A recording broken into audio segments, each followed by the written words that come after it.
Solve हुआ है? Solve हुआ है? जलधारा, जलधारा हुआ है? अच्छा, नहीं बन रहा है? एक को नहीं बना है? बना ही होगा। कल वाले क्लास में सबको रहना है। कल हम पढ़ाएंगे खेल। तो अब मुझे एक बात बताइए, दो काम आपको हम दे रहे हैं, दोनों में से एक चूज करिएगा। ये बताइए कि खेल वाला जो डेटा है इसको हम क्लास में लिखवा देते हैं क्या? या तो आपको हम कंटेंट दे दें, उस पर क्वेश्चन करा दें, या फिर क्लास में पढ़ा दें। क्लास में ना सबसे बेस्ट है, मुझे ये लग रहा है। आप लोग ले भी सकते हैं, हम दिलवा भी सकते हैं, लेकिन मुझे लग रहा है क्लास में पढ़ाने से याद होगा। ऐसे देंगे तो आप लोग सोचिए, हम बजट अगर दे दिए होते ऐसे तो आप लोग फेंक दिए होते उसको। हाथ से लिखे हैं, हाथ से लिखने का एक अलग भी टेक्निकली होता है कि आप मेहनत किए हैं तो उसको फेंकने में थोड़ा तो दर्द होगा, समझ रहे हैं ना? हाँ, अगर हम यहां से प्रिंट करा के दे दें तो उड़ा देंगे आप लोग, उसको फिर से निकाल लेंगे। लेकिन हाथ से बने नोट को फेंक पाएंगे? नहीं फेंक पाइएगा। पढ़ना शुरू करते हैं ना। एकदम पीछे बैठने वालों से कुछ उम्मीद की जा सकती है? जो एकदम पीछे बैठ रहा है, एकदम आपको पता है सब पीछे क्यों देख रहे हैं? उम्मीद की जा सकती है। आपको पता है एक बार होमवर्क सीरीज थर्ड बैच में हम टेस्ट लिए थे, और वो टेस्ट में जो सबसे टॉपर था वो सबसे पीछे था, एकदम पीछे, एकदम लास्ट वाले टेबल पे वो सबसे टॉपर था, और उसका 100 में से 89 सही था, 89। ऐसा नहीं, आप लोग की एक्यूरेसी भी लगभग उसी के लमसम है। अगर टेस्ट होगा तो आप लोग खुद ही देख लीजिएगा, जो मिनी मॉक टेस्ट होगा ना उसमें आप लोग खुद ही देख पाएंगे कि नहीं आप लोग की एक्यूरेसी भी ठीक ठाक है। समझ रहे हैं ना? तो हम तो अब मिनी मॉक टेस्ट एकदम करवाने के लिए पूरा प्रेरित हैं। बस किसी भी तरह से, आज क्या है, 86 है, किसी भी तरह से 14 दिन और बीत जाए, 87, 13 दिन और बीत जाए किसी तरह से। 13 अब कल भी पढ़ाएंगे तो कै दिन रह जाएगा? 12 दिन। फिर उसके बाद 10 दिन। उसके बाद मुझे लग रहा है ना कि अगले मतलब सप्ताह में शुक्रवार से शुरू हो जाएगा। क्या क्या जी ना, मिनी मॉक टेस्ट अगले शुक्रवार में शुरू हो जाएगा। और सोच रहा है ना कि उसी मिनी मॉक टेस्ट के दौरान ही, ऐसे तो फिर आप लोग भागना शुरू कर देंगे, तो उसी के दौरान ही हम सोच रहे हैं कि जितना करंट अफेयर हम लिख के दिए हैं, जितना करंट अफेयर हम लिख के दिए उसको हम यहाँ इस पे लगा के हम याद करवा दें पूरा। जितना उसका जरूरी डेटा है सब याद करवा देंगे क्लास के दौरान, मतलब बैठे बैठे। और उसके साथ एक क्लास भी लगाएंगे, एक क्लास प्लस याद करवाना, एक क्लास प्लस याद करवाना, ऐसे करेंगे। मॉक टेस्ट अपने जगह पे चलता रहेगा। तो हम कुछ प्लान कर रहे हैं, जैसे ही आपका सिलेबस 100 होगा 100 पर ब्रेक कर देंगे हम, मतलब 100 के अंदर सब सिमट जाएगा, उसके बाद कुछ नहीं बचेगा, ध्यान दीजिएगा। 100 होते होते सब खत्म हो जाएगा, 100 के ऊपर नहीं पढ़ाएंगे फिर हम, ठीक है ना? फिर मिनी मॉक टेस्ट आप लगाइएगा, लगातार mini mock test based discussion लगातार आपका चलेगा, और ये 20-21 दिन चलेगा लगातार, जैसा कि मेरा प्लान है। प्लान का मतलब एक सब्जेक्ट को 2 से 3 दिन चलाना है, 150 क्वेश्चन होगा तो 3 दिन चलेगा ही। तो इस हिसाब से आपका लगभग 21 दिन या 24 दिन या 27 दिन जा सकता है, संभावना है। 7 विषय का लेंगे तो 21 दिन जाएगा, 8 विषय का 24 दिन जाएगा, 9 विषय होगा तो 27 दिन जाएगा। तो यानी आपका सितंबर महीना भी लगभग बीतने को आ जाएगा। अगर अक्टूबर के, हम तो सोच रहे हैं अक्टूबर फर्स्ट वीक में एग्जाम हो जाए, क्या हो जाना चाहिए। और आपको पता है, मुझे लग रहा है कि 15 अगस्त के बाद कुछ ना कुछ अनाउंसमेंट तो उस तरह की हो ही जाएगी कि आपका एग्जाम कब होना है ना। क्योंकि पिछला एग्जाम हुआ था आपका 13 तारीख को, 13 सितंबर को ना। और पढ़िएगा, पिछला वाला होमवर्क सीरीज भी हम शुरू किए थे 18 मई को, 18 मई 2025, और वो होमवर्क सीरीज चला था आपका 9 सितंबर 2025 तक, मतलब मई से लेकर सितंबर तक चला था। और आप लोग का अभी शुरू हुआ है 19 अप्रैल को, 19 अप्रैल से लगातार मान के चलिए पूरा सितंबर भर चलेगा। तो ई वाला बैच ऐसा है कि जिसमें आप लोग ज्यादा टाइम तक पढ़ रहे हैं, नहीं तो मैक्सिमम 80 दिन, 80 दिन ना, 80 दिन 79 डेज हाईएस्ट है, समझ रहे हैं ना? 79 दिन इसका हाईएस्ट है। आप लोग 100 पढ़ेंगे तो मान के चलिए कि आप 20 दिन ज्यादा पढ़े हैं इसमें। टेस्ट को हम काउंट नहीं कर रहे हैं, टेस्ट एक अलग दायरा है। टेस्ट हमने हर बैच में कराया, हर बैच में कराए, हर बैच में।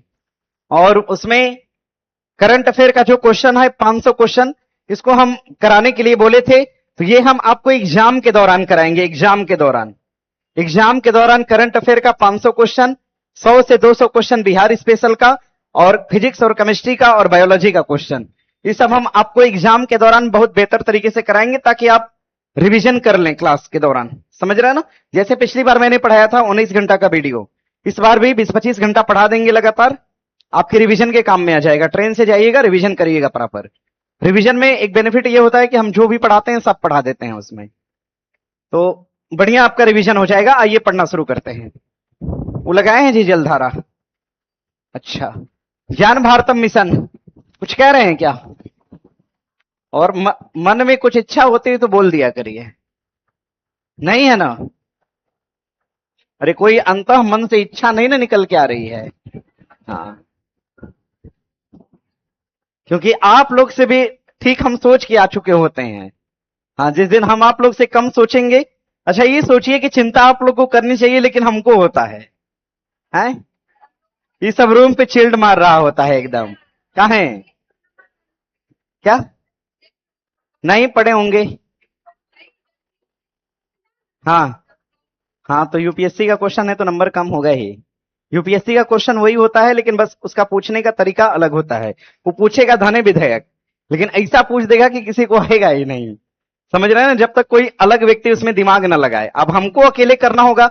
आपको पता है मेरा इस बार नंबर जो था, इस बार लगभग 59 नंबर के आसपास था। वो नंबर नहीं, क्वेश्चन 59-58 क्वेश्चन के आसपास लगभग सही था इस बार मतलब यूपीएससी वाले परीक्षा में। जो अभी हम दिए थे 24, कब हुआ था? 23-24 ना, 24 मई को हुआ था कि 27 मई था, ऐसे ही कुछ था, यही वाला था ड्यूरेशन। तो उसमें ठीक ठाक नंबर आया हुआ है, तो लगभग वही होता है। देखिए होता क्या है ना कि अब हम लोग भी वैसे एग्जाम में बैठते हैं तो नंबर कम ही आता है। समझ रहे हैं ना? मेरा भी तो 59 आया, 60% नहीं आया। आपका कितना आ रहा है? कितना? अब कितना? 49। हाँ, तो बस आपसे 10 नंबर ज्यादा मेरा आ रहा है, और क्या? अब क्या चाहिए उसमें? देखिए दिया है, ज्ञान भारतम मिशन 2026 के तहत, ज्ञान भारतम मिशन बजट 2026 के तहत घोषित किया गया। सही बात है, बात तो सही है। समझिएगा, देखिए ज्ञान भारतम मिशन भारत के अंदर भी चलाया गया और बिहार के अंदर भी चलाया गया, दोनों जगह पे। बिहार के अंदर, भारत के अंदर, दोनों जगह पर पांडुलिपि के संरक्षण के लिए, पांडुलिपियों के संरक्षण के लिए, लिपियों के संरक्षण के लिए, पांडुलिपियों के संरक्षण के लिए एक मिशन चलाया गया। मिशन का नाम दिया गया ज्ञान भारतम मिशन। ध्यान दीजिएगा, अचूक प्रहार का आयोजन अरुणाचल प्रदेश में आईटीबीपी के द्वारा करा गया। बात सही है। दादा साहब फाल्के अवार्ड 2023 अभिनेता मोहनलाल को प्रदान किया गया। यह बात भी क्या है? सही है। 23 का पुरस्कार था लेकिन प्रदान किया गया 2025 में। आगे है, मखाना मिथिलांचल में सर्वाधिक उत्पादित होता है। यह बात अपने आप में क्या है? सही है। और मुख्यतः अगर जिला का नाम पूछ दे, एक तो जिला का नाम, तो आप क्या बताइएगा? दरभंगा बता लीजिएगा। एक जिला पूछ देगा तो आप दरभंगा ले लीजिएगा नाम। और आगे दिया है मिथिलांचल में जिलों की संख्या 10 है। कितने जिले आते हैं? लगभग इसमें अप्रोक्सीमेटली 9 जिलों की संख्या होती है मिथिलांचल के अंतर्गत। अब इसमें देख पाएंगे आप, मिथिलांचल में 9 जिले होते हैं। इसमें एक तो हो जाएगा आपका दरभंगा, दरभंगा होगा ना? दरभंगा होगा। दरभंगा के साथ और हो जाएगा आपका सुपौल होगा, सुपौल होगा। सहरसा होगा, सहरसा, सहरसा। सीतामढ़ी, सीतामढ़ी होगा। हाँ, मधु लिख रहे हैं, दरभंगा, सुपौल, सहरसा, सीतामढ़ी। और इसमें 100 से कुछ जिले का नाम बताओ। सहरसा लिख दिया मैंने, सुपौल, सीतामढ़ी, समस्तीपुर। हाँ, समस्तीपुर आएगा। ए हल्ला नहीं यार, ऐसे नहीं बोलो। ऐसे बोलते हो बहुत खराब लगता है। मधुबनी, मधुबनी के बाद और बोलिए। अररिया है इसमें, पूर्णिया आएगा, पूर्णिया। मुजफ्फरपुर आएगा। मतलब 1 2 3 4 5 6 7 8, एक और बचा। कौन सा? बेगूसराय आएगा। सुपौल, सुपौल लिख दिया है। शिवहर भी नहीं है। और बताइए, एक जिले का नाम छूट रहा है कुछ। मुजफ्फरपुर हो गया, पूर्णिया हो गया, मधुबनी हो गया, समस्तीपुर, सीतामढ़ी, सहरसा, सुपौल, दरभंगा।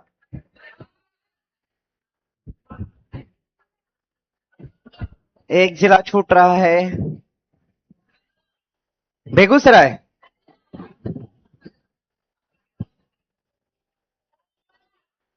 नहीं, देखिए वैसे तो बहुत जिले हैं, लेकिन मूल रूप से कुछ जिलों का नाम इन्होंने कोट किया है, मतलब सरकार की वेबसाइट से मैंने इसको निकाला है। चलिए इतना लिखिए, हम बता दे रहे हैं, इसको ढूंढना होगा अब हमको भी। मधेपुरा, मधुबनी, पूर्णिया, मुजफ्फरपुर, मधेपुरा। मधेपुरा बता रहे हो ना? इतना नोट करिए, हम ढूंढ के बता दे रहे हैं आपको, हल्ला नहीं करिएगा। देखिए गवर्नमेंट की वेबसाइट पे चढ़ा है, समस्ती दरभंगा दिया है, मधुबनी दिया है, मधुबनी लिखा है, हाँ लिखा है, दरभंगा दिया है, मधुबनी दिया है, समस्तीपुर दिया है, सहरसा दिया है, मधेपुरा दिया है। मधेपुरा लिखा है, यही होगा, लिख लीजिएगा मधेपुरा।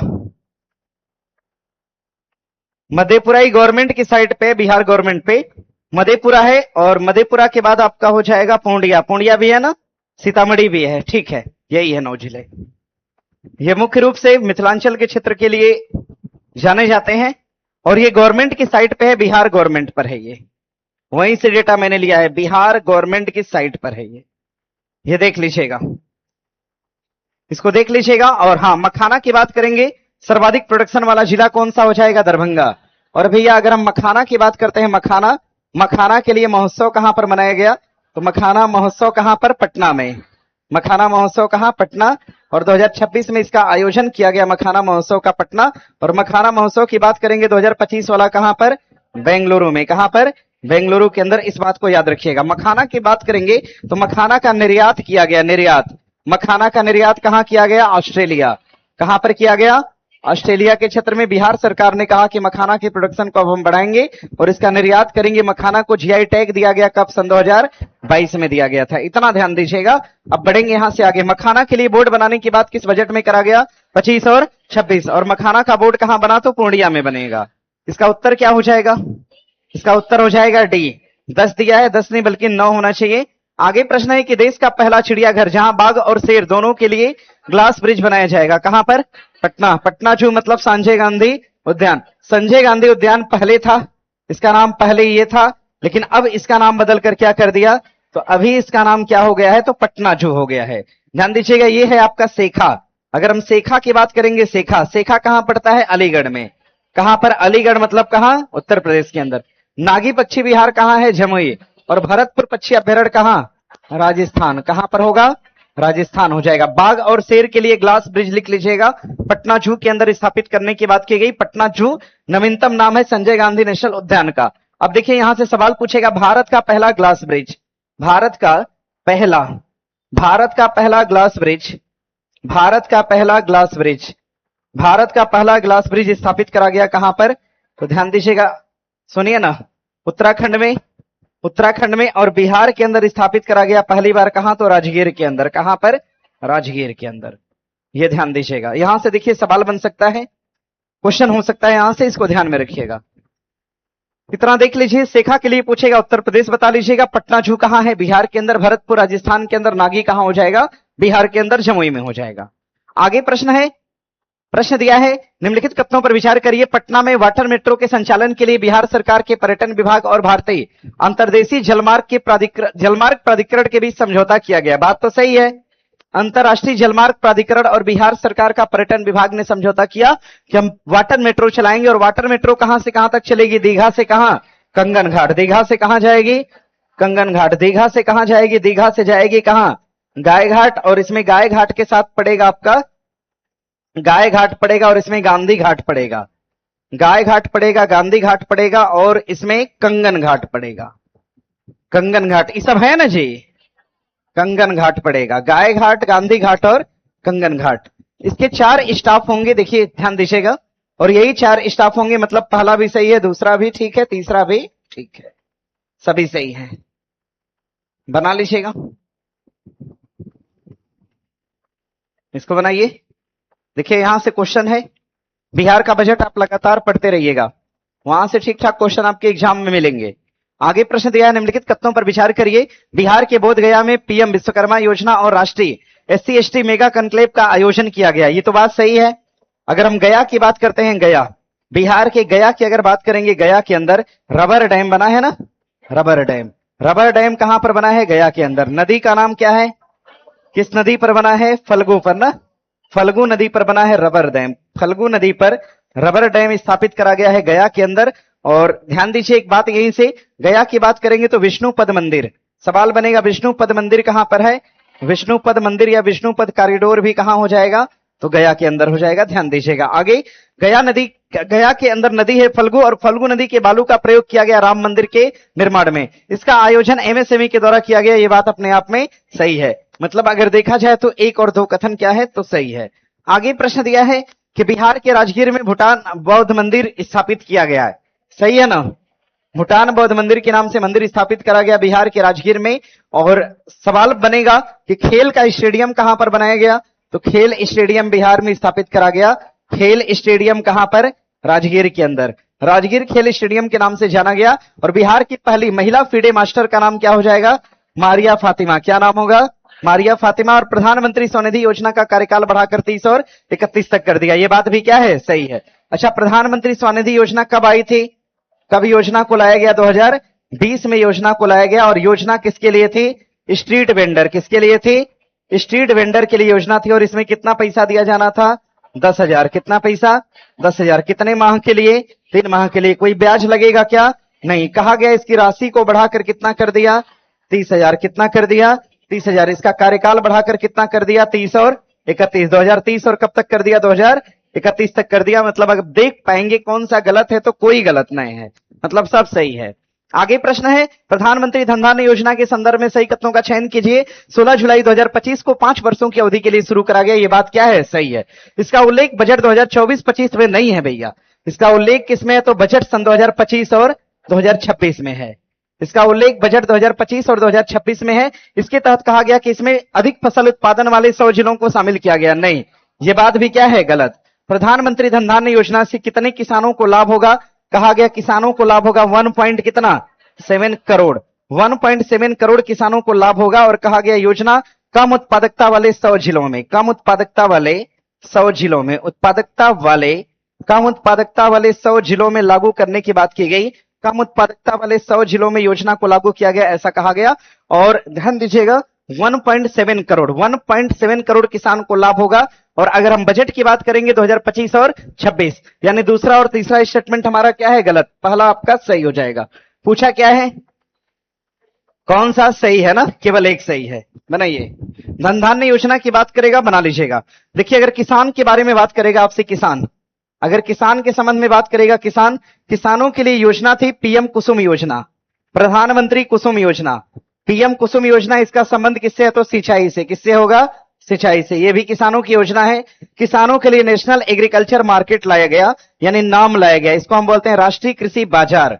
राष्ट्रीय कृषि बाजार का भी संबंध किससे हो जाएगा? किसानों से। किसानों के लिए योजना लाई गई प्रधानमंत्री किसान सम्मान निधि योजना। प्रधानमंत्री किसान सम्मान निधि योजना लाया गया सन 2019 में। और इसके तहत कितना पैसा दिया गया? 6,000 रुपया। और इसकी कौन सी किस्त हाल ही में जारी की गई? 23वीं किस्त जारी की गई। ध्यान दीजिएगा। इसका कार्यकाल भी बढ़ा दिया। क्या कार्यकाल बढ़ाकर कर दिया? कब तक? 2028 तक ना, 28 तक। आगे देखिए, प्रश्न दिया है, निम्नलिखित में से कौन सा तथ्य सुमेलित नहीं है? गुनेरी जैव विविधता स्थल कहां है? तो गुजरात में है। जल स्थिरता सम्मेलन कहां पर? नई दिल्ली में। दुनिया का सबसे प्रदूषित शहर कौन सा हो जाएगा? बर्नीहाट। क्या होगा? बर्नीहाट हो जाएगा। बर्नीहाट कहां है? मेघालय में। अच्छा, बर्नीहाट मेघालय के अंदर बना लीजिएगा इसको। और भारत में स्वच्छता की श्रेणी में टॉप शहर कौन सा? इंदौर। इंदौर है। नवरत्न का दर्जा दिया गया आईआरसीटीसी और आईआरएफसी को। अच्छा, आईआरसीटीसी कौन से नंबर की नवरत्न है? 25 और ये 26, सही है ना? तो 27वीं नवरत्न कंपनी कौन सी? 27वीं कौन सी? नुमालीगढ़ रिफाइनरी लिमिटेड, जिसको हम क्या बोलते हैं? एनआरएल। और ये नुमालीगढ़ रिफाइनरी लिमिटेड है, ये कहां पर है? आसाम के अंदर। एक और कंपनी है 28वें नंबर पे। 28वीं नवरत्न कंपनी कौन सी है? वो चेन्नई का पेट्रोल वाला ना, Chennai petroleum corporation, Chennai petroleum corporation, Chennai petroleum corporation, Chennai petroleum corporation, corporation ये 28वीं नवरत्न कंपनी है, ध्यान दीजिएगा, सीपीसी बोलते हैं इसको। आगे प्रश्न दिया है कि निम्नलिखित तथ्यों के आधार पर सही उत्तर का चयन करिए। मनु भाकर, इन्होंने टोक्यो ओलंपिक में 2 पदक जीता, ये बात गलत है, ध्यान दीजिएगा। मनु भाकर का संबंध किससे हो जाएगा? शूटिंग से। किससे होगा? शूटिंग से। इनका संबंध हो जाएगा शूटिंग से। और इन्होंने पदक जीता था कब? इन्होंने पदक जीता, पदक कब जीता था? तो इन्होंने पदक जीता था पेरिस ओलंपिक में। कहां पर? पेरिस ओलंपिक में इन्होंने पदक जीता था, पेरिस ओलंपिक। और भैया ध्यान दीजिएगा, पेरिस ओलंपिक में इन्होंने पदक जीता और 2 पदक इन्होंने जीता था। कितना पदक जीता? 2 पदक। और दोनों पदक क्या था? कांस्य था। कौन सा पदक था? कांस्य का मतलब समझ रहे हैं ना? ब्रॉन्ज। ब्रॉन्ज मेडल जीता था और 2 बार मेडल जीता। एक बार तो अकेले जीता और एक बार सबरजोत सिंह के साथ मिलकर जीता था, यानी 2 बार मेडल जीता। और मनु भाकर की बात करेंगे, मनु भाकर ने भारत को पहला पदक भी दिलाया था, भारत को पेरिस ओलंपिक का पहला पदक दिलाया था। पेरिस ओलंपिक में भारत को, पेरिस ओलंपिक में पहला पदक, भारत को पेरिस ओलंपिक में पहला पदक दिलाने वाली कौन थी? पहला पदक दिलाया था किसने? मनु भाकर ने दिलाया था, ध्यान दीजिएगा इस बात को। डी गुकेश सबसे कम उम्र के शतरंज के खिलाड़ी हैं, बात सही है क्या? लगभग आप इसको मान सकते हैं, ठीक है। और आगे हरमनप्रीत सिंह पेरिस ओलंपिक 2024 में सिल्वर जीता। भैया सिल्वर जीतने वाला केवल एक ही व्यक्ति है, सही कैसे है? सिल्वर मेडल खाली कौन जीता? सिल्वर मेडल खाली जीता कौन? नीरज चोपड़ा। कौन जीता? नीरज चोपड़ा ने सिल्वर मेडल जीता। और किस खेल में जीता? तो भारोत्तोलन में। किसमें जीता? भारोत्तोलन। पाकिस्तान के खिलाड़ी ने गोल्ड जीता और इन्होंने क्या जीता? तो सिल्वर जीता। क्या है? भाला फेंक में। किसमें? भाला फेंक। जेवलिंग थ्रोवर, भाला फेंक में इन्होंने पदक जीता। और पदक कौन सा जीता? तो सिल्वर जीता। और पाकिस्तान के खिलाड़ी ने सेम खेल में क्या जीता? तो गोल्ड जीता। मतलब पाकिस्तानी के खिलाड़ी से हारकर इन्होंने सिल्वर मेडल जीता। और अगर देख पाएंगे तो हरमनप्रीत सिंह की बात कर रहा है, हरमनप्रीत सिंह ने अब जब एक ही सिल्वर मिला था तो इनको क्या मिला? कांसा मिला, कांसा पदक जीता था। और प्रवीण कुमार की बात करेंगे तो पैरा ओलंपिक में शूटिंग में स्वर्ण पदक जीता। ध्यान दीजिएगा, फाइटर है ना, फाइटर, ऊंची कूद है, हाँ कूद है, एथलीट है कह सकते हैं, एथलीट में पदक जीता। ऊंची कूद का मतलब एथलीट हो जाएगा। एथलीट में इन्होंने पदक जीता प्रवीण कुमार ने। और चारों का नाम जानते हो कहीं दिया है? चारों का नाम इसलिए दिया है कि इन्हीं चारों लोगों को अवार्ड दिया गया है, समझ रहे हो भैया? और कौन सा अवार्ड दिया गया है? तो मेजर ध्यानचंद खेल रत्न अवार्ड, मेजर ध्यानचंद खेल रत्न अवार्ड से इनको सम्मानित करा गया है। मेजर ध्यानचंद खेल रत्न अवार्ड से सम्मानित करा गया है। इन चारों लोगों के बारे में आपको ध्यान रखना होगा, नहीं तो एग्जाम में गड़बड़ हो जाएगा। आगे बढ़ा जा सकता है, आगे बढ़ेंगे। सही सुमेलित करिए। महिला आयोग की अध्यक्षा विजया राहटकर, विजया राहटकर।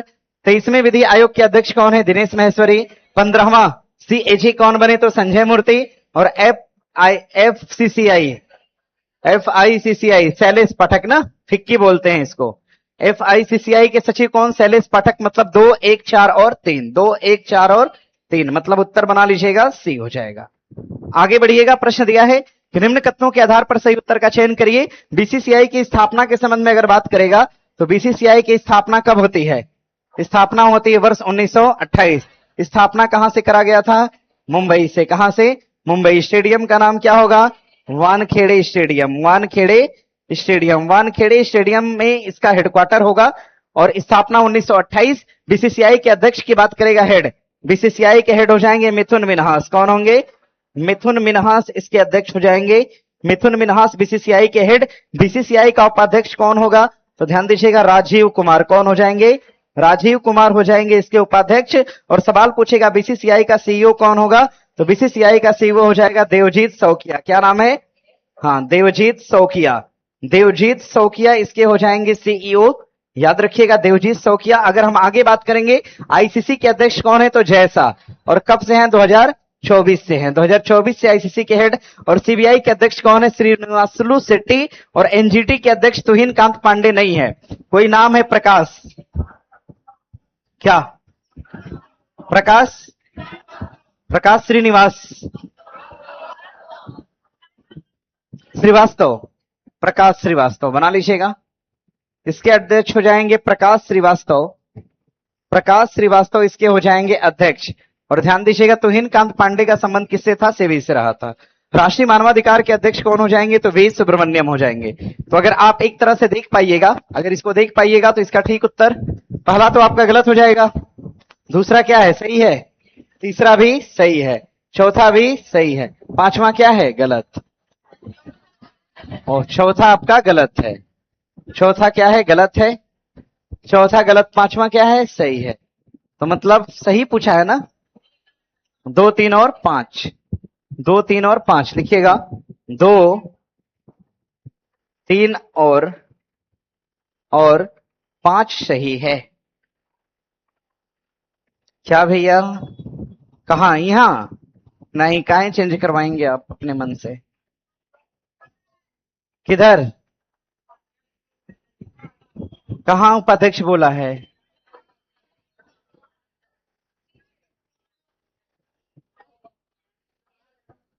कहां? क्या कुछ लोग?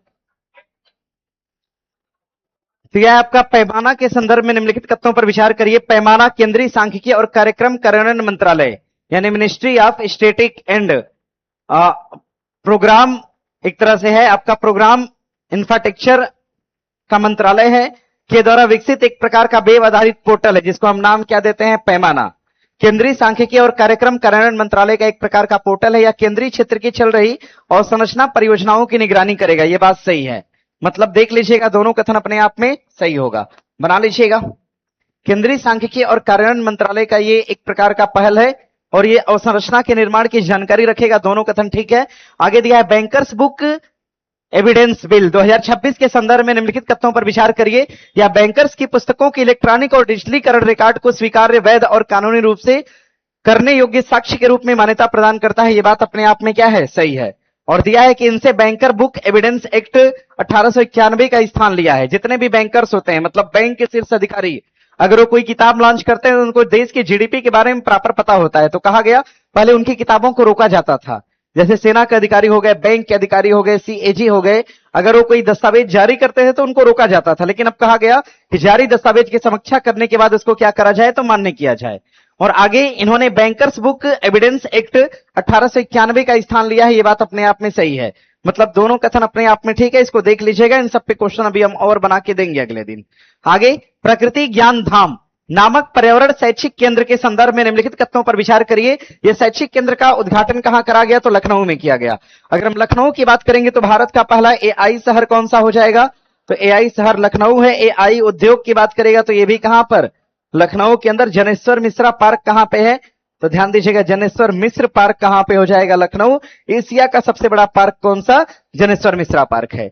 इसे सीएसआईआर वनस्पति राष्ट्रीय वनस्पति अनुसंधान संस्थान के द्वारा विकसित किया गया। यह बात अपने आप में क्या है? सही है। इसे सीएसआईआर और वनस्पति अनुसंधान के द्वारा विकसित किया गया। इसका उद्घाटन करा गया लखनऊ में। अगर देखा जाए तो दोनों कथन अपने आप में सही है। अमृत और विष अनुसंधान कहां पे हो जाएगा? तो लखनऊ के अंदर होगा। आगे प्रश्न दिया है कि इस समुद्री प्लेटफॉर्म के संबंध में निम्नलिखित कथनों पर विचार करिए। इसे समुद्री सेवाओं को एक ही डिजिटल विंडो के संपूर्ण कार्य प्रणाली के साथ लाने के लिए लॉन्च करा गया। ये बात सही है। कहा गया जितनी भी समुद्री सेवाएं हैं एक प्लेटफॉर्म पे होंगी और इसको लॉन्च करने वाला कौन सा हो जाएगा? इसको लॉन्च करने वाला पोत और जहाजरानी मंत्रालय हो जाएगा। पोत और जहाजरानी मंत्रालय के द्वारा इसको लॉन्च किया गया। पोत और जहाजरानी मंत्रालय के द्वारा लॉन्च किया गया, न कि पृथ्वी विज्ञान मंत्रालय के द्वारा लॉन्च किया गया। बना लीजिएगा। यानी सही उत्तर कौन सा हो जाएगा? केवल एक हो जाएगा।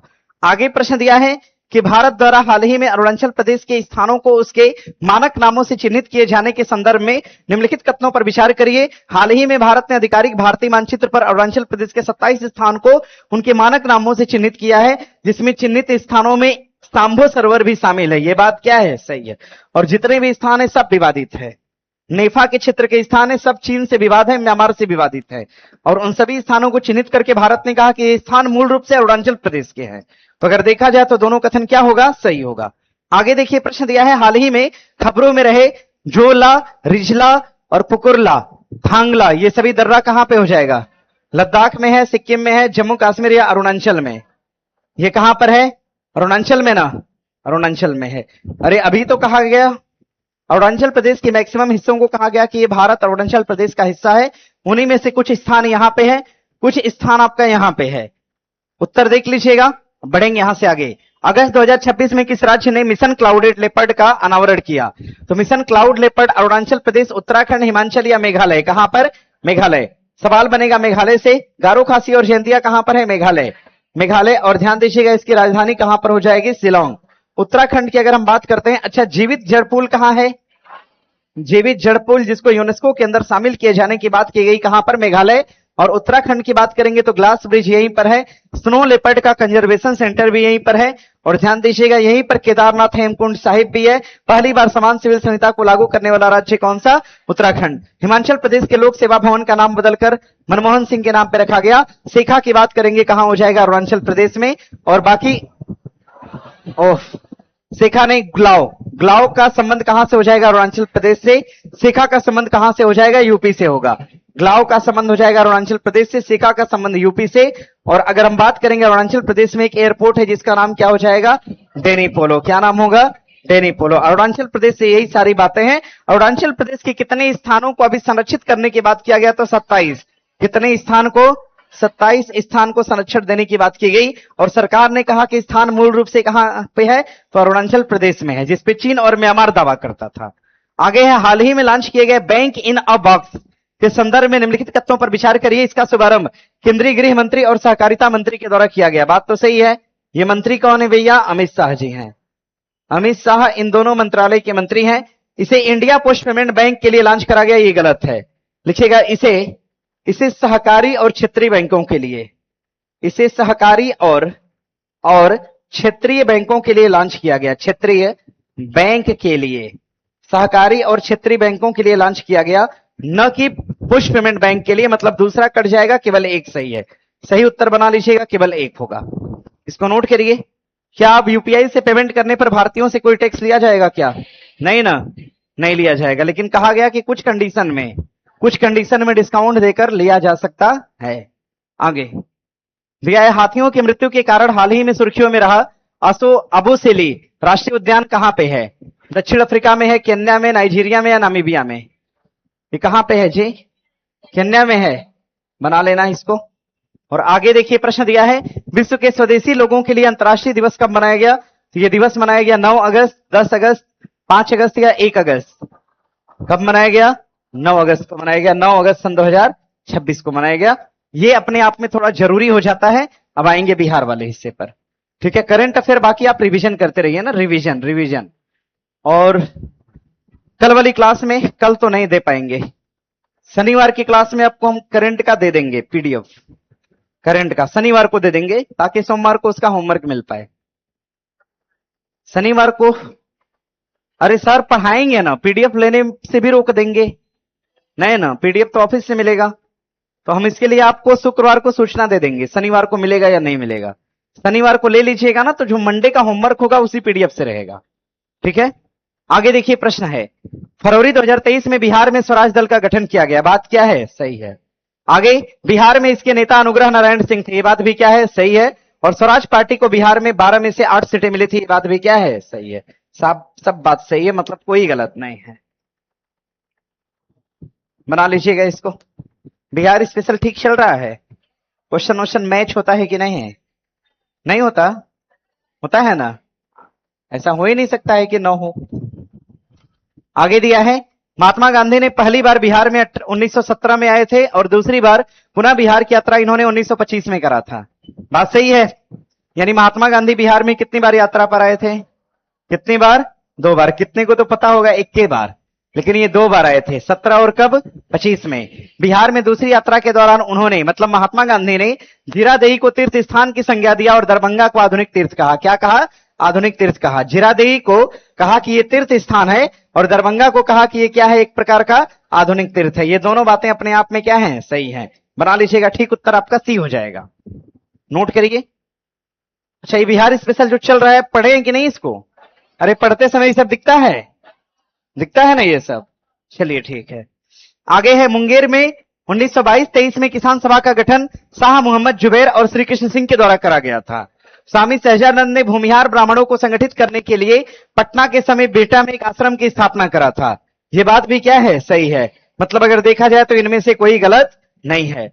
आगे प्रश्न है कि वर्ष 1929 में स्वामी सहजानंद ने बिहार प्रांतीय किसान सभा की स्थापना करा था, सही है क्या?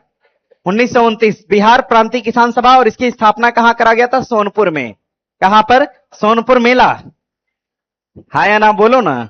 सोनपुर मेला के दौरान। और बिहार प्रांतीय किसान सभा के सचिव जयप्रकाश नारायण नहीं थे, कौन थे? श्री कृष्ण सिंह बनाए गए थे। इसके सचिव बनाए गए थे श्री कृष्ण सिंह, न कि जयप्रकाश नारायण। जयप्रकाश नारायण के बारे में हमने आपको बताया है। जयप्रकाश नारायण जो है, जयप्रकाश नारायण, इनका जन्म कहां पे होता है? जन्म इनका जन्म कहां पे होता है? सिताब दिगारा में। पढ़े हैं ना आप लोग?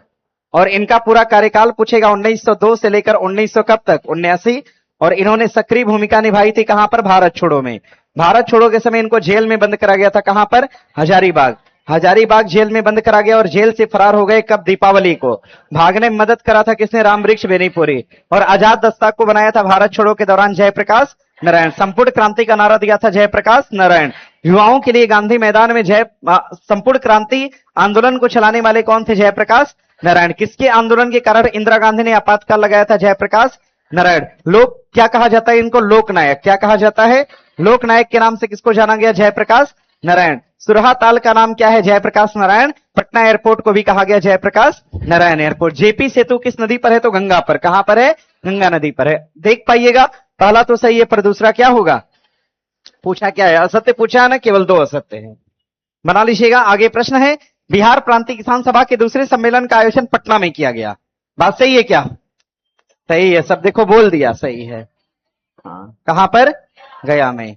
बिहार प्रांतीय किसान सभा का सेकंड सम्मेलन पूछा है ना भैया। सेकंड सम्मेलन कहां पर? गया में। कहां पर? गया में इसका आयोजन किया गया। पहला तो देखा था आपने जहां स्थापना हुई थी, सोनपुर पटना। दूसरा अधिवेशन कहां पर? गया में। कहां पर? गया में आयोजित किया गया। बिहार प्रांतीय किसान सभा के दूसरे सत्र की अध्यक्षता पुरुषोत्तम दास टंडन ने किया था। दरभंगा में किसान आंदोलन के नेता कार्यानंद थे।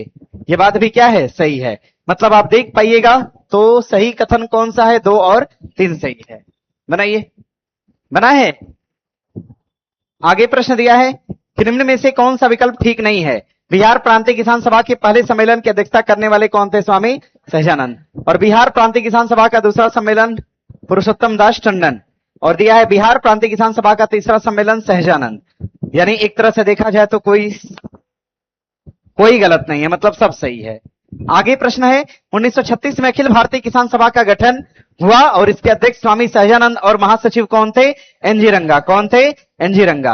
और सवाल बनेगा, बिहार प्रांतीय किसान सभा के अध्यक्ष कौन थे? स्वामी सहजानंद। और इसी 1935 में बिहार प्रांतीय किसान सभा ने जमींदारी प्रथा का उन्मूलन का प्रस्ताव भी दिया था। बात क्या है? सही है। मतलब दोनों कथन अपने आप में सही हो जाएगा, 1 और 2 सही है, बना लीजिएगा। आगे प्रश्न दिया है, बिहार में वर्ष 1929 में विदेशी वस्त्र बहिष्कार आंदोलन के प्रमुख नेता डॉक्टर राजेंद्र प्रसाद थे। और 28वां बिहार प्रांतीय सम्मेलन 1929 में मुंगेर में आयोजित किया गया, जिसमें वल्लभ भाई पटेल भी शामिल थे। ये बात क्या है? सही है। दोनों कथन अपने आप में सही है और इसको याद करना होगा आपको। बिहार में 1929 कोई गलत नहीं है। वस्त्र बहिष्कार ठीक है, कोई गलत नहीं है, बना लीजिएगा। आगे है, बिहार युवक संघ की स्थापना 1928 में किया गया था। यह सही है। इसकी स्थापना बिहारी छात्र सम्मेलन मोतिहारी में की गई थी। बिहार में साइमन कमीशन का विरोध करने में प्रमुख नेता महात्मा गांधी और सर अली इमाम थे। महात्मा गांधी का नाम कहें घसीट रहे हैं इसमें, ये तो गलत हो जाएगा। सर अली इमाम थे, सर अली इमाम थे। और इसमें एक नाम और ले सकते हैं, किसका? इसमें एक नाम सहजानंद का आ सकता है, ले सकते हैं आप, लेकिन मुख्य नेता से सर अली इमाम। यानी 1 और 2 सही है, लेकिन तीसरा क्या है? गलत है। पूछा क्या है आपसे? सही उत्तर, सही उत्तर क्या होगा? बिहार युवक संघ की स्थापना। इसको एक बार देखिएगा ना, इसके डेट पर हो सकता है डाउट हो। सही है। जब इसका डेट सही है तो 1 और 2 सही है। ऐसा तो नहीं गलत पूछा है, नहीं, 1 और 2 सही है। और इसको प्रॉपर याद कर लीजिएगा ना। आगे प्रश्न दिया है कि बिहार में नमक सत्याग्रह की तारीख कब निश्चित करा गया था? बिहार में नमक सत्याग्रह कब? 6 अप्रैल को। कब करा गया था? 6 अप्रैल को किया गया था। ऐसे अगर नमक आंदोलन पूछे तो नमक सत्याग्रह 12 मार्च से लेकर कब तक? 6 अप्रैल। 24 दिनों की यात्रा, 389 किलोमीटर की दूरी, 78 लोग मिलकर चले थे। एक पत्रकार था जिसका नाम क्या था? वेब मिलर था। बना लेंगे ना। साबरमती से यात्रा चली थी और कहां तक गई थी? दांडी तक। कहां तक? दांडी तक गई थी। कितने दिनों की यात्रा थी? 24 दिनों की यात्रा थी, ध्यान दीजिएगा। आगे है, महासागरीय धाराओं के संबंध में निम्नलिखित में से कौन सा कथन ठीक है? लेब्राडोर धाराएं गर्म जल धाराएं होती हैं। लेब्राडोर गर्म है, ध्यान दीजिएगा। लेब्राडोर धारा एक प्रकार की कैसी धारा है? ठंडी। और गल्फ स्ट्रीम क्या है? गर्म। गल्फ स्ट्रीम क्या है? गर्म है। जिस स्थान पर गर्म और ठंडी जलधारा मिलती है वह स्थान विश्व भर में सर्वोत्तम मत्स्य का क्षेत्र माना जाता है। ये बात क्या है? सही है। देखो भैया जरा समझना, देखिए ये रहा पृथ्वी, पृथ्वी और पृथ्वी का ये रहा पोल वाला भाग, ऊपर की तरफ आपका नॉर्थ पोल है, नीचे की तरफ हो जाएगा आपका साउथ पोल, और बीच में हो गया आपका इक्वेटर। बीच में आपका इक्वेटर, ऊपर का हिस्सा नॉर्थ पोल और निचला हिस्सा कहलाएगा साउथ पोल। अगर हम देख पाएंगे इसके ऊपर वाले हिस्से को हम बोलते हैं नॉर्थ पोल, नॉर्थ पोल, और निचला हिस्सा कहलाएगा आपका साउथ पोल। नॉर्थ पोल और साउथ पोल अगर हम देख पाएंगे तो ये हिस्सा आपका उत्तरी है, उत्तरी भाग है, और इधर का हिस्सा हो जाएगा आपका दक्षिणी भाग। ये हिस्सा आपका हो जाएगा दक्षिणी भाग, आप देख लीजिएगा। और बीच में रेखा कौन सी है? तो भूमध्य रेखा। भूमध्य रेखा, आपको पता है कि जैव विविधता सर्वाधिक कहां पर होती है? इसी रेखा पर। जैव विविधता, जैव विविधता सर्वाधिक कहां पर है? इसी पर है।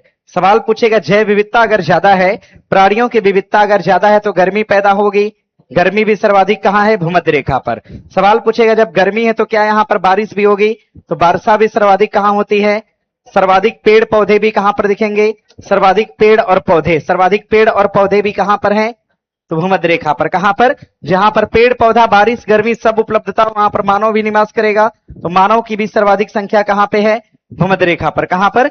भूमध्य रेखा। यानी हम एक तरह से कह सकते हैं कि भूमध्य रेखा का जो क्षेत्र है ये क्या है? तो गर्म क्षेत्र है। क्या है? गर्म है। और यहाँ की हवा में क्या होती है? तो नमी। यहाँ की हवा आर्द्र होती है। यहाँ की हवा जो है हवा ये कैसी होती है? तो आर्द्र हवा। यहाँ पर कैसी हवा बहती है? तो आर्द्र हवा चलती है, आर्द्र हवा। और इसी आर्द्र हवा के कारण क्या होती है? वर्षा। और इसी वर्षा के कारण वन होते हैं। जहां पर वन होते हैं वहां पर मानव निवास करता है, और जहां पर मानव निवास करेगा वहां पर क्या पड़ेगी? गर्मी पड़ेगी। समझ गए मेरी बात? यानी वर्षा, गर्मी, जैव विविधता, मानव का निवास, जनसंख्या सर्वाधिक, ये सब पूछेगा तो कहां होगा? विषुवत रेखा। कहां पर? लेकिन अगर हम ऊपर की तरफ बढ़ना शुरू कर देंगे, अगर हम पोल की तरफ बढ़ना शुरू कर देंगे, अगर भूमध्य रेखा से हम कहां जाएंगे? ध्रुवों की ओर। भूमध्य रेखा से हम कहां जाएंगे? ध्रुवों की ओर। भूमध्य रेखा से जैसे हम ध्रुवों की ओर जाना शुरू करते हैं ये धीरे धीरे घटना क्या होंगे? प्रारंभ हो जाएंगे। जब हम भूमध्य रेखा से ध्रुवों की ओर जाएंगे तो जैव विविधता घटेगी, गर्मी घटेगी, बारिश घटेगी, पेड़ पौधा घटेगा, मानव का निवास घटेगा, आर्द्रता भी क्या होगी? घटेगी। तो कभी सवाल पूछता है कि भूमध्य रेखा से ध्रुवों की ओर जाने पर आर्द्रता में क्या होती है? कमी होती है या वृद्धि होती है? इन सभी में देखिए जिसमें जिसमें वृद्धि हो रही है इन सभी में बाद में क्या होती है? कमी होती है। क्या होगी? तो कमी होगी। इसको बना लीजिएगा, ये नोट कर लीजिएगा। और यहां से क्वेश्चन है, सब खाली मुंह देखता है बैठकर।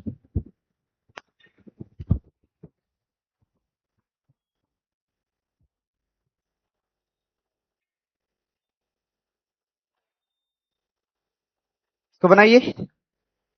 फोटो कहां ले रहे हैं? लिख नहीं सकते?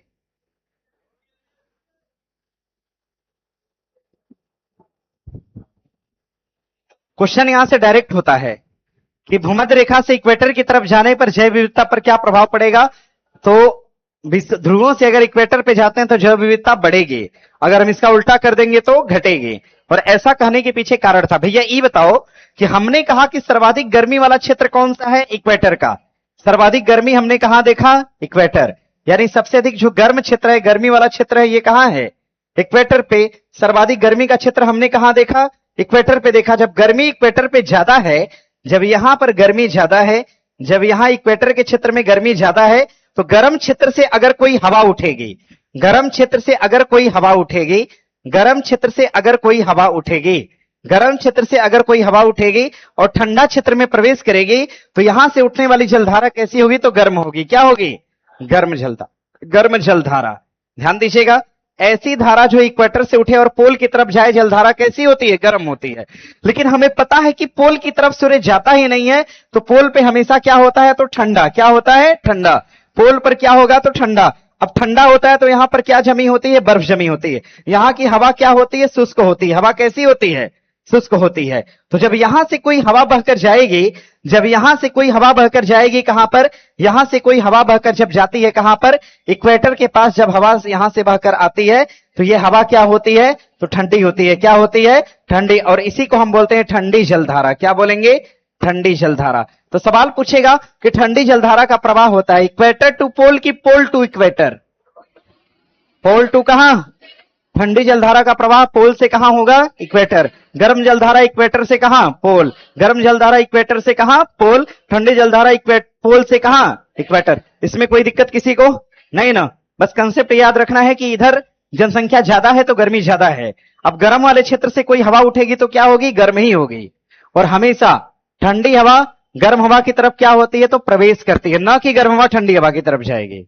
हमेशा ठंडी हवा क्या करती है, गर्म हवा की तरफ प्रवेश करती है। हमेशा ठंडी हवा कहां भागेगी, गर्म हवा। एग्जाम्पल दें, मान लो कोई एसी वाला रूम है, ठीक है, अचानक से तुम उसमें घुसे, देखते ना हवा बाहर आती है ना। तो हमेशा ठंडी हवा ये प्रयास करती है कि गर्म हवा वाले स्थान को भरे। तो हमेशा ठंडी हवा किधर की तरफ भागेगी, गर्म हवा। ठंडी हवा कहां की तरफ, गर्म हवाओं की तरफ भागती है। ध्यान दीजिएगा, दोनों हो सकता है लेकिन प्रभावकारी सर्वाधिक यही होती है कि ठंडी हवा हमेशा भागती है कहां, गर्म हवा की तरफ। तो बताइए मुझे जरा मुझे बताइए, अगर कोई हवा पोल से चलकर इक्वेटर की तरफ आ रही है तो हवा का प्रवाह, जलधारा का प्रवाह क्या होगा, गर्म या ठंडा, क्या होगा, ठंडा होगा। अगर कोई हवा इक्वेटर से चलकर पोल की तरफ आ रही है तब हवा का प्रवाह क्या होगा, गर्म होगा। हो गया। यानी सवाल पूछेगा ठंडी जलधारा कहां बहती है, पोल टू इक्वेटर। गर्म जलधारा इक्वेटर टू कहां, पोल। इक्वेटर टू कहां, पोल। अब बना लेंगे। अच्छा देखिए, हम फिगर बना रहे हैं, देखिए ऐसे। जलधारा कैसी है, गर्म है या ठंडी है, कैसी है, गर्म है ना।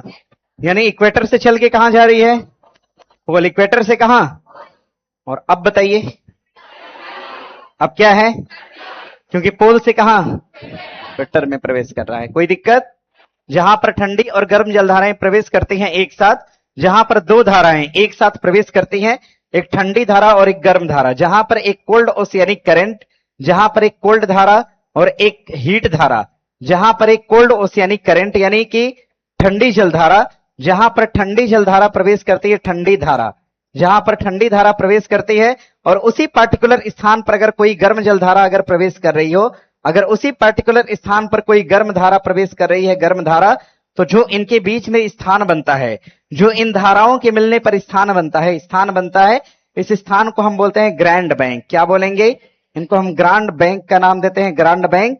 ये जो ग्रांड बैंक का क्षेत्र है मछली पालन के लिए क्या है, सुगम है। ये क्षेत्र मछली पालन के लिए सुगम है। मछली पालन के लिए ये क्षेत्र क्या होगा, तो सुगम हो जाएगा। ये क्षेत्र ऐसा है जो मछली पालन के लिए क्या है, सुगम। सबसे आसान विषय क्या है, ज्योग्राफी है। समझ रहे हैं क्या, नहीं है, सबसे आसान यही है, सबसे आसान यही है। लेकिन पता है हम 3 बार मेंस लिखे ज्योग्राफी से, मेरा मेंस निकला ही नहीं। एक बार इतिहास से लिखे, पहली बार में निकल गया। जबकि ज्योग्राफी से हम नेट क्वालिफाई है, उससे मैंने पीजी किया हुआ है, पॉलिटी से भी किया है, लेकिन दोनों विषय मेरा बर्बाद है एकदम। लेकिन ज्योग्राफी हम पढ़ाते हैं फिलहाल, बना लीजिएगा। अरे बर्बाद का मतलब उसमें मास्टर माइंड होना चाहिए पूरा। क्या बोल रहे, इसको बनाइए। क्या ग्रैंड बैंक, पहले इसको पढ़िए, लिखिए मछली पालन के लिए सुगम क्षेत्र है। हो गया। अच्छा मान के चलो हम एग्जाम्पल दे रहे हैं एक ठो। ठंडी जलधारा को मान लीजिए लेब्राडोर है, क्या है, लेब्राडोर है। और अगर हम गर्म जलधारा की बात करेंगे तो क्या होगा, मान के चलो गल्फ स्ट्रीम है, क्या है, गल्फ स्ट्रीम है। गल्फ स्ट्रीम मान के चलिए कि गर्म जलधारा है। तो लेब्राडोर और गल्फ स्ट्रीम ये दोनों मिलते हैं तो क्या बनाते हैं, ग्रांड बैंक। और भैया जानते हो सवाल पूछता है कि ग्रांड बैंक का क्षेत्र किस महासागर में है, तो उत्तरी अटलांटिक में। कहां पर, उत्तरी अटलांटिक महासागर का क्षेत्र है ये, उत्तरी अटलांटिक महासागर का क्षेत्र है जिसको हम ग्रांड बैंक कहते हैं। और इस तरह का क्षेत्र जहां होगा वहां मछली का उत्पादन होगा।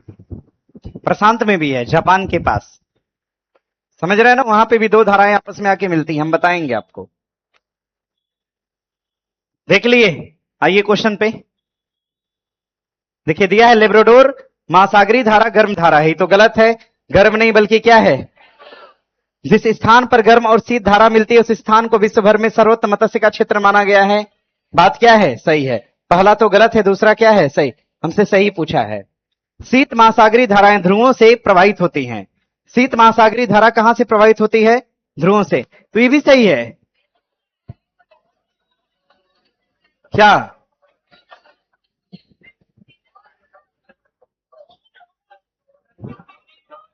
अच्छा, ध्रुवों की ओर दिया है ना वो। नहीं नहीं, ध्रुवों की ओर नहीं, ध्रुवों से। भूमध्य रेखा की ओर। ठीक है। गर्म महासागरीय धाराएं भूमध्य रेखा की ओर नहीं, पोल की ओर। ध्यान दीजिएगा, इसको बना लीजिएगा। धाराएं, ध्यान दीजिएगा, भूमध्य रेखा की ओर बहती हैं। भूमध्य रेखा, भूमध्य रेखा की ओर, भूमध्य रेखा की ओर बहती हैं, भूमध्य रेखा की ओर। और आगे गर्म महासागरीय धाराएं पूछेगा तो ध्रुवों की ओर बहती हैं। ध्रुवों की ओर, ध्रुवों की ओर चलती है, ध्रुवों की ओर होगा। ठीक है। यानी अगर देखा जाए तो पोल से, पोल से एक धारा चली, पोल से, और पोल से कहां चली? टू माने से होता है ना। पोल से कहां चली गई? इक्वेटर की तरफ। पोल से इक्वेटर की तरफ चली गई, यानी पोल से किसकी ओर जा रही है? भूमध्य रेखा। तो इस धारा को हम क्या बोलेंगे? ठंडी। क्या बोलेंगे? अगर इक्वेटर से पोल जाएगी तो गर्म है। फिर आगे सब पता ही तो था, काहे फिर कहे कि पढ़ाइए। कौन सा ठीक नहीं है? गल्फ स्ट्रीम उष्ण महासागरीय जलधारा है। बात सही है ना? अरे उष्ण माने गर्म होता है, तो गर्म धारा है। उत्तरी अटलांटिक ड्रिफ्ट उष्ण महासागरीय धारा है। उत्तरी अटलांटिक महासागर क्या है? उष्ण या शीत है? अरे उत्तरी अटलांटिक महासागर कैसी है? ऊपर की तरफ बढ़ेगी। इक्वेटर से कहां जा रही है? ऊपर जा रही है, यानी अपने आप में क्या है? गर्म है। लेब्राडोर धारा शीत धारा है। बात सही है। कैलिफोर्निया धारा उष्ण है। कैलिफोर्निया की धारा उष्ण नहीं बल्कि क्या होती है? शीत धारा है। कैसी धारा है? शीत धारा। ये अलास्का के पास से आती है, ध्यान दीजिएगा, और शीत धारा है, ऊपर से नीचे की तरफ आ रही होती है। अब तो हमको लगता है पढ़ाना होगा, क्या बताना होगा और सिखाना होगा। इतना देख लिए? देख लिए ना? अब जरा समझिए, समझने का प्रयास करेंगे। करिए समझने का प्रयास। देखिए ये रहा आपका नॉर्थ अमेरिका। बनाइए मेरे साथ, खींचिए तुरंत। तो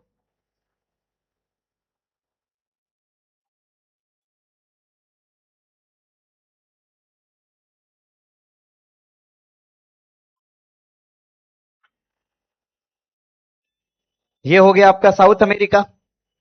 यहां की तरफ अगर आप देखेंगे तो ये हिस्सा हो गया आपका यूरोप का हिस्सा।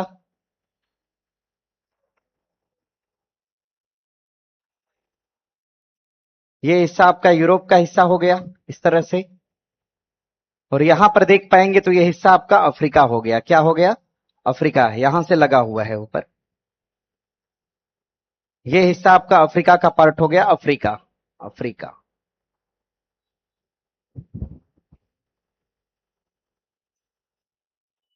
ये हो गया अफ्रीका। अफ्रीका हो गया अफ्रीका। यहां पर हिंद ओशियन है, ध्यान दीजिएगा। तो अगर हम देख पाएंगे तो यहां का महासागर हो जाएगा आपका हिंद महासागर। काहे हंसते हो जी? क्या काहे हंसे? पहले बनाए हो कि लाओ कॉपी सार्वजनिक करें? लाओ। काहे तो हंसे? काहे फिर?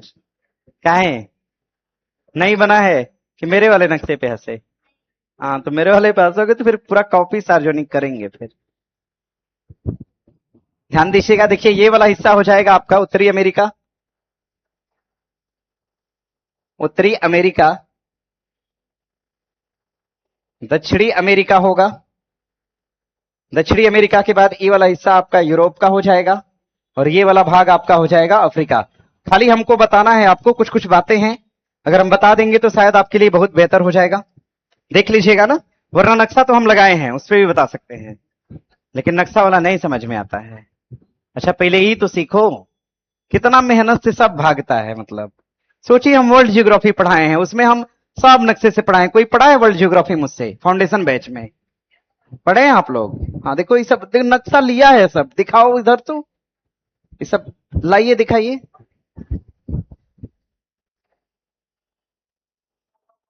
ये सबको हम फाउंडेशन बैच में, और आपको पता है हम एको दिन नक्शा नहीं लगाए थे। पूरा वर्ल्ड ज्योग्राफी देख रहे हैं मैप से, देखिए बना है पूरा हम पूरा मैप से एक एक देश पढ़ाए थे, 200 देश, और सब देश का नक्शा है देखिए इसमें। आप पीछे भेज दीजिए, चुरा लो, फिर मिलू नहीं पाएगा। देखिए सब देश है, देश एक एक देश पढ़ाए हैं, देखिए एक एक देश। देखते ना, इसमें किसी हम नक्शे का प्रयोग किए ही नहीं थे, मतलब फिजिकल नक्शा ऐसे नहीं लगाए थे। सब देश देखिए, ऑस्ट्रेलिया का पूरा पढ़ाया गया है इधर।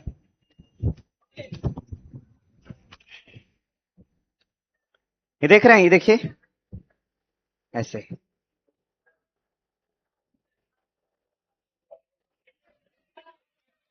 देखना है, देखना है तो देख सकते हैं, लेकिन और गायब नहीं करना है। ये देख रहे हैं ना, देखिए एक एक देश, देखिए देश का नाम लिखा है नक्शे पर, देखिए तोड़ तोड़ के पढ़ाया था हमने। जैसे जूटलैंड प्रायद्वीप का नाम सुने हैं आप लोग? कितने लोग जानते हैं जूटलैंड प्रायद्वीप? जूटलैंड प्रायद्वीप ऐसे हाथ करिए, कितने लोग जानते हैं? पूछेंगे हम, हाँ। जूटलैंड प्रायद्वीप में कितने देश आते हैं, ये पूछेंगे।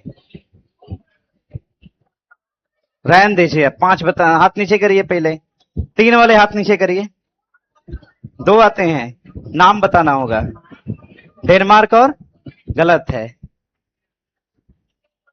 देख रहे हो, दावा गलत हो गया। देखिए सारा देश मैंने बताया हुआ है, लीजिए। देखिए इसमें है क्या, समझिएगा। यहां पर एक सागर है जिसको हम बोलते हैं भूमध्य सागर। हला नहीं करिएगा, भूमध्य सागर। और देखिए ये हिस्सा आप देख पा रहे हैं, यहां पर इस आकार का महासागर है जिसको हम बोलते हैं अटलांटिक। क्या बोलते हैं? अटलांटिक। और भैया आपको पता है इक्वेटर यहां से गुजरा है, इक्वेटर यहां से इक्वेटर गुजरा है। क्या गुजरा है? इक्वेटर। इक्वेटर का मतलब समझ रहे हैं ना? हाँ, यहां से गुजरा है आपका इक्वेटर। इक्वेटर का मतलब विषुवत रेखा। कौन सी रेखा? विषुवत रेखा।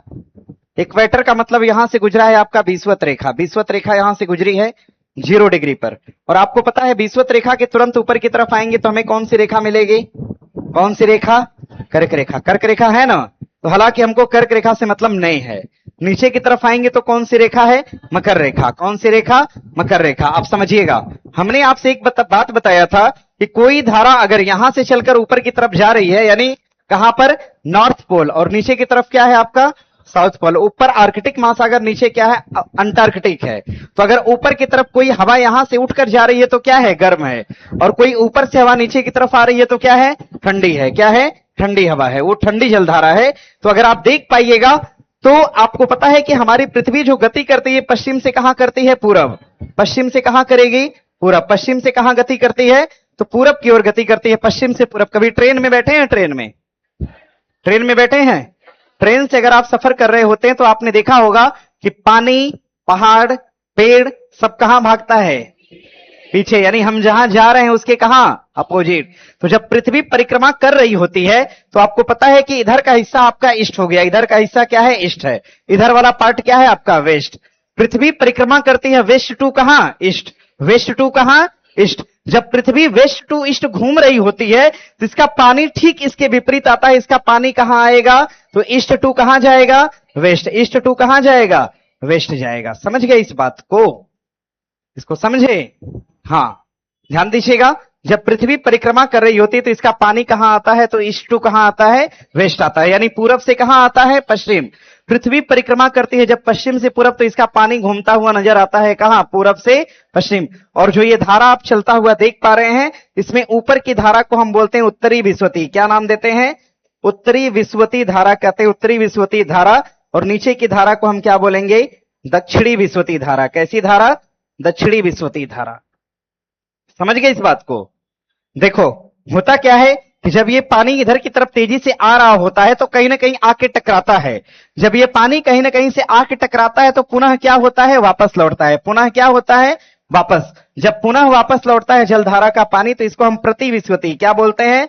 प्रति विषुवती धारा बोलते हैं। तो अब देखो यहां से सवाल बनेगा। सवाल ये बनेगा कि प्रति विषुवती धारा की दिशा क्या है? तो पश्चिम से कहां? पूरब। लेकिन विषुवती धारा की दिशा कहां है? तो पूरब से पश्चिम की ओर है। बनाइए इसको। ज्यादा कटपिट नहीं करिएगा, नहीं तो एक दूसरा तरीका है इसका। मेरे पास टाइम होता थोड़ा अच्छे से बनाते, टाइम नहीं है तो खिंचा जा रहा है कहीं भी कुछ भी। देख लिए? जरा ये बताइए कि प्रति विस्वती धारा की दिशा क्या होती है? पश्चिम से कहां? पश्चिम से कहां? और विस्वती धारा पूरब से कहां?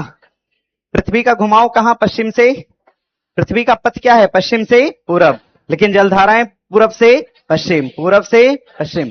ऐसी जलधारा, ऐसी विस्वती धारा जो टकरा कर वापस लौटती है उसको हम क्या बोलते हैं? प्रति। क्या बोलेंगे? प्रति विस्वती। क्या नाम देते हैं? प्रति विस्वती धारा। प्रति विस्वती धारा का नाम देंगे, ध्यान दीजिएगा। तो प्रति विस्वती धारा की दिशा क्या होती है? तो पश्चिम से क्या होती है? पूरब। पश्चिम से क्या होती है? पूरब होती है। समझे इस बात को? अच्छा ये बताइए, ये धारा अटलांटिक के अंदर है तो हम इसको बोल सकते हैं उत्तरी अटलांटिक विस्वती धारा, हो सकता है। इसको हम बोल सकते हैं दक्षिणी अटलांटिक विस्वती धारा, बोल सकते हैं ना। अच्छा, ई धारा आगे बढ़ रही थी, टकरा गई महासागर से, तो ऐसे फोल्ड हो सकती है। ई धारा आगे बढ़ रही थी और टकरा गई यहां महासागर से, तो फोल्ड हो सकती है, हो सकती है ना। तो ध्यान दीजिएगा, अगर आपसे हम पूछ दें कि जो विस्वती धारा है ये कैसी है, गर्म है या ठंडी है, तो क्या बताएंगे? कैसी धारा है? गर्म। कैसी धारा है? गर्म। ये धारा कैसी है? गर्म धारा। कैसी धारा है? गर्म धारा है। देखिए, उत्तरी अटलांटिक धारा उष्ण महासागरीय धारा है। उत्तरी अटलांटिक धारा उष्ण महासागरीय धारा है। उत्तरी अटलांटिक की जो धारा है ये कैसी धारा है? तो उष्ण है। कैसी है? उष्ण। मतलब कैसी धारा है? गर्म धारा। कैसी धारा है? गर्म धारा। बना लेंगे इसको ना? अरे सीख गए कि नहीं? सीख गए कि नहीं? ध्यान दीजिएगा, इसको अगर नहीं सही से बना पाए हो तो इसको बनाने का एक तरीका देखो ये वाला है। इसको बनाने का एक तरीका ये है, यहां से आपका हो गया इक्वेटर, यहां से एक हो गया आपका इक्वेटर। इक्वेटर को हम विषुवत बोल सकते हैं। क्या बोल सकते हैं? विषुवत रेखा बोल सकते हैं। अब विषुवत रेखा के ऊपर की तरफ जो धारा चलती है, देखो ई वाला हिस्सा आपका क्या हो गया? वेस्ट। और इधर का हिस्सा क्या हो गया आपका? ईस्ट हो गया। लेकिन जो धारा चल रही इसकी दिशा क्या होगी? उल्टा होगी। धारा ईस्ट टू कहां जाएगी? वेस्ट जाएगी। धारा ईस्ट टू कहां जाएगी? वेस्ट। धारा ईस्ट टू कहां जाएगी? वेस्ट। और ध्यान दीजिएगा, यहीं से एक धारा टकरा कर कहां होती है? तो वापस आती है। जो धारा टकरा कर वापस आ रही है इसको हम क्या बोलते हैं? प्रति विस्वती धारा। क्या बोलेंगे? प्रति विषुवतीय धारा। प्रति विस्वती धारा का नाम देते हैं प्रति विषुवतीय धारा। प्रति विस्वती धारा का नाम देंगे इसको। और ध्यान दीजिएगा, प्रति विस्वती धारा जो है इसकी दिशा क्या होती है? इसकी दिशा पश्चिम से कहां? पश्चिम से कहां होगी? तो पश्चिम से होती है कहां? पूरब की तरफ होती है। अब ध्यान देना, अब ये जो धारा है विस्वती धारा, ध्यान दीजिएगा, केवल आपसे विस्वती धारा पूछेगा तो विषुवती धारा की जो दिशा है, विषुवती धारा की दिशा ये कहां होगी? तो ये हमेशा पूरब से कहां होती है? तो ये हमेशा पूरब से कहां होती है?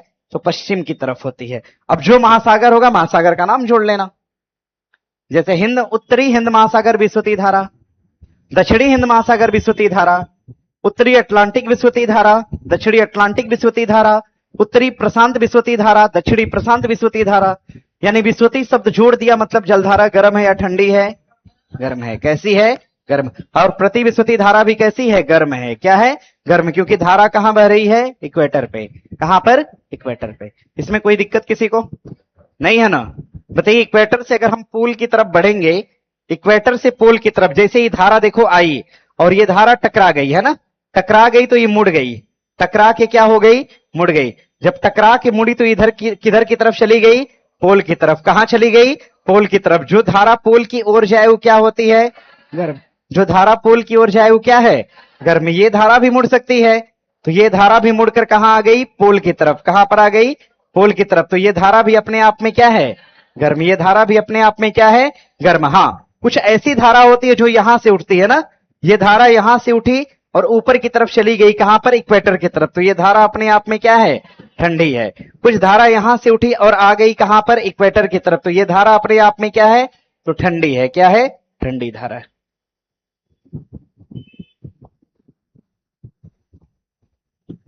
देख लीजिए एक बार, देख लिए सब लोग?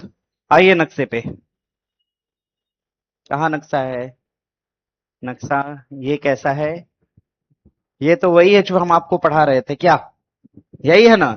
देखिए, यहां से एक लाइन आई है और इसकी दिशा कहां है? इधर की तरफ। ये लाइन की दिशा कहां है? इधर की तरफ। लेकिन जो ये वाली लाइन है इसकी दिशा क्या है, उल्टा है। यानी ये प्रतिविस्वती धारा है और ये दोनों क्या है, विस्वती धारा। ये प्रतिविस्वती है और ये दोनों क्या है, विस्वती। तो आपसे सवाल पूछेगा प्रतिविस्वती और विस्वती धारा कैसी होती है, गर्म या ठंडा? गर्म। कैसी होती है, गर्म होती है। आइए किस पर समझेंगे, कुछ ठीक लग रहा है समझने में? नहीं, नहीं ठीक लग रहा है, नहीं। हिंदी में लिख देंगे तब। बनाइए नक्शा, हम बना रहे हैं, आप भी बनाइए ना। इसी पे बना दें क्या? हाँ हाँ, इसी पे बना देते हैं, क्या अलग से मेहनत किया जाए। हिंदी में नाम लिख देंगे, बनाइए। अरे कितना चाहते हैं आप लोग, इतना कोई मेहनत थोड़ी करता है, मतलब फीस से 4 गुना वसूल लेते हैं आप लोग। बनाइए आप लोग स्ट्रगल करिए, अब हम नहीं करेंगे, मतलब मेरी क्षमता अब नहीं है उतनी। और कॉपी में बनाना है, बनाओ सब, बनाइए। हाँ, काहे नहीं बनाएंगे, बनाइए, बना रहे हैं, पहले से बना के रखे। बनाइए जी, आप लोग बनाइए। ऐसा कॉपी करिए ना, ये वाला, मतलब लैंडस्केप, लैंडस्केप नया पेज करिए। अरे ये चैप्टर से एक तो क्वेश्चन आता है, मजाक लग रहा है तो। लैंडस्केप करिए, 5 मिनट के अंदर इसको बनाइए तुरंत से। अरे कॉपी ऐसे पलटो ना भाई, उस पर नहीं बन पाएगा, काहे जबरी करते हो। अभी हम इधर भी बनाएंगे ना, आप लोग बना रहे हैं पीछे, कॉपी ऐसे पलटिए, जलधारा सीखिए।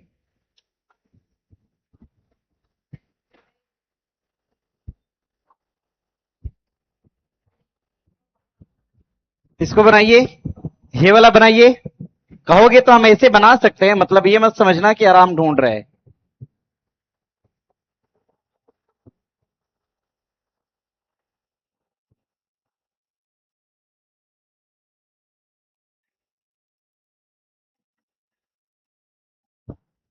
जैसे जैसे हम बना रहे हैं वही वाला आप लोग बनाइएगा।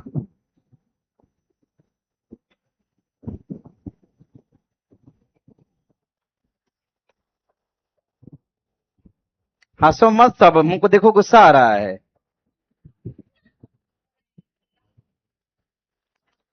एक तो बनाते नहीं, ऊपर से हंस रहे हैं, बताइए कैसा लगेगा।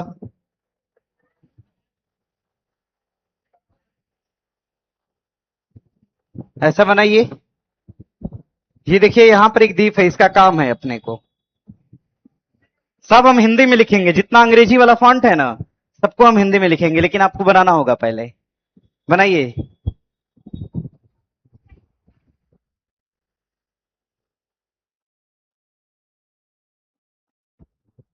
आपको खाली जो हम पेन से लिखेंगे उसी पे ध्यान देना है, बाकी सब भूल जाइएगा।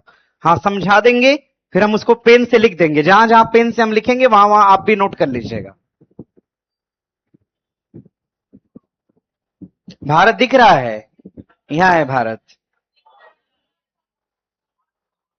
ये रहा भारत आपका, ये रहा।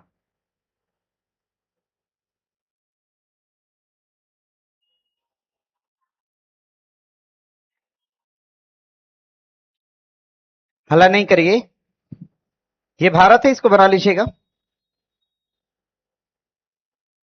आप दिख रहा होगा, कैसा लग रहा है अब?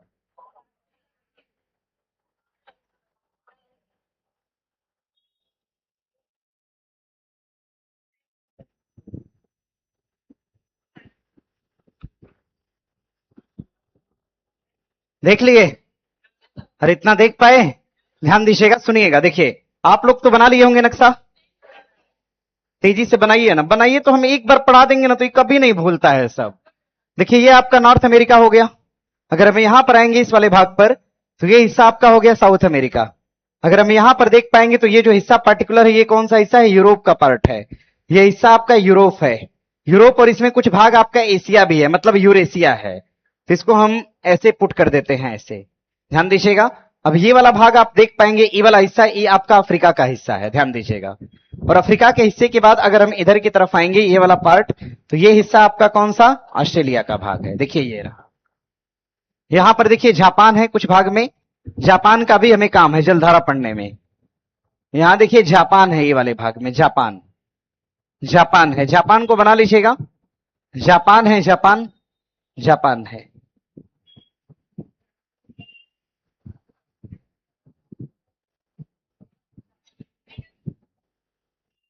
हो गया। हाँ, मेडागास्कर देखिए यहां है, इसका भी काम है, मेडागास्कर का भी हम लोगों को काम है, इसकी भी जरूरत पड़ेगी पढ़ते समय।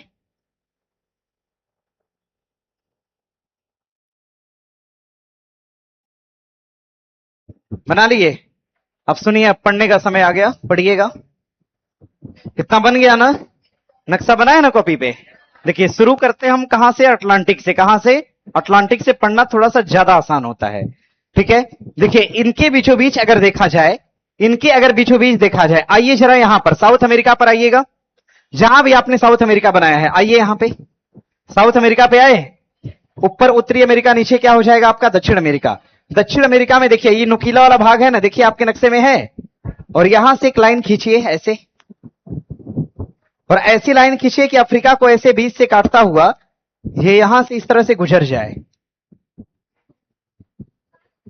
अब इस पूरी लाइन को हम इक्वेटर का नाम देते हैं। ऐसे दिक्कत होगी तो बताना, हम अपना बना सकते हैं, दिक्कत तो नहीं है ना, नहीं होनी चाहिए।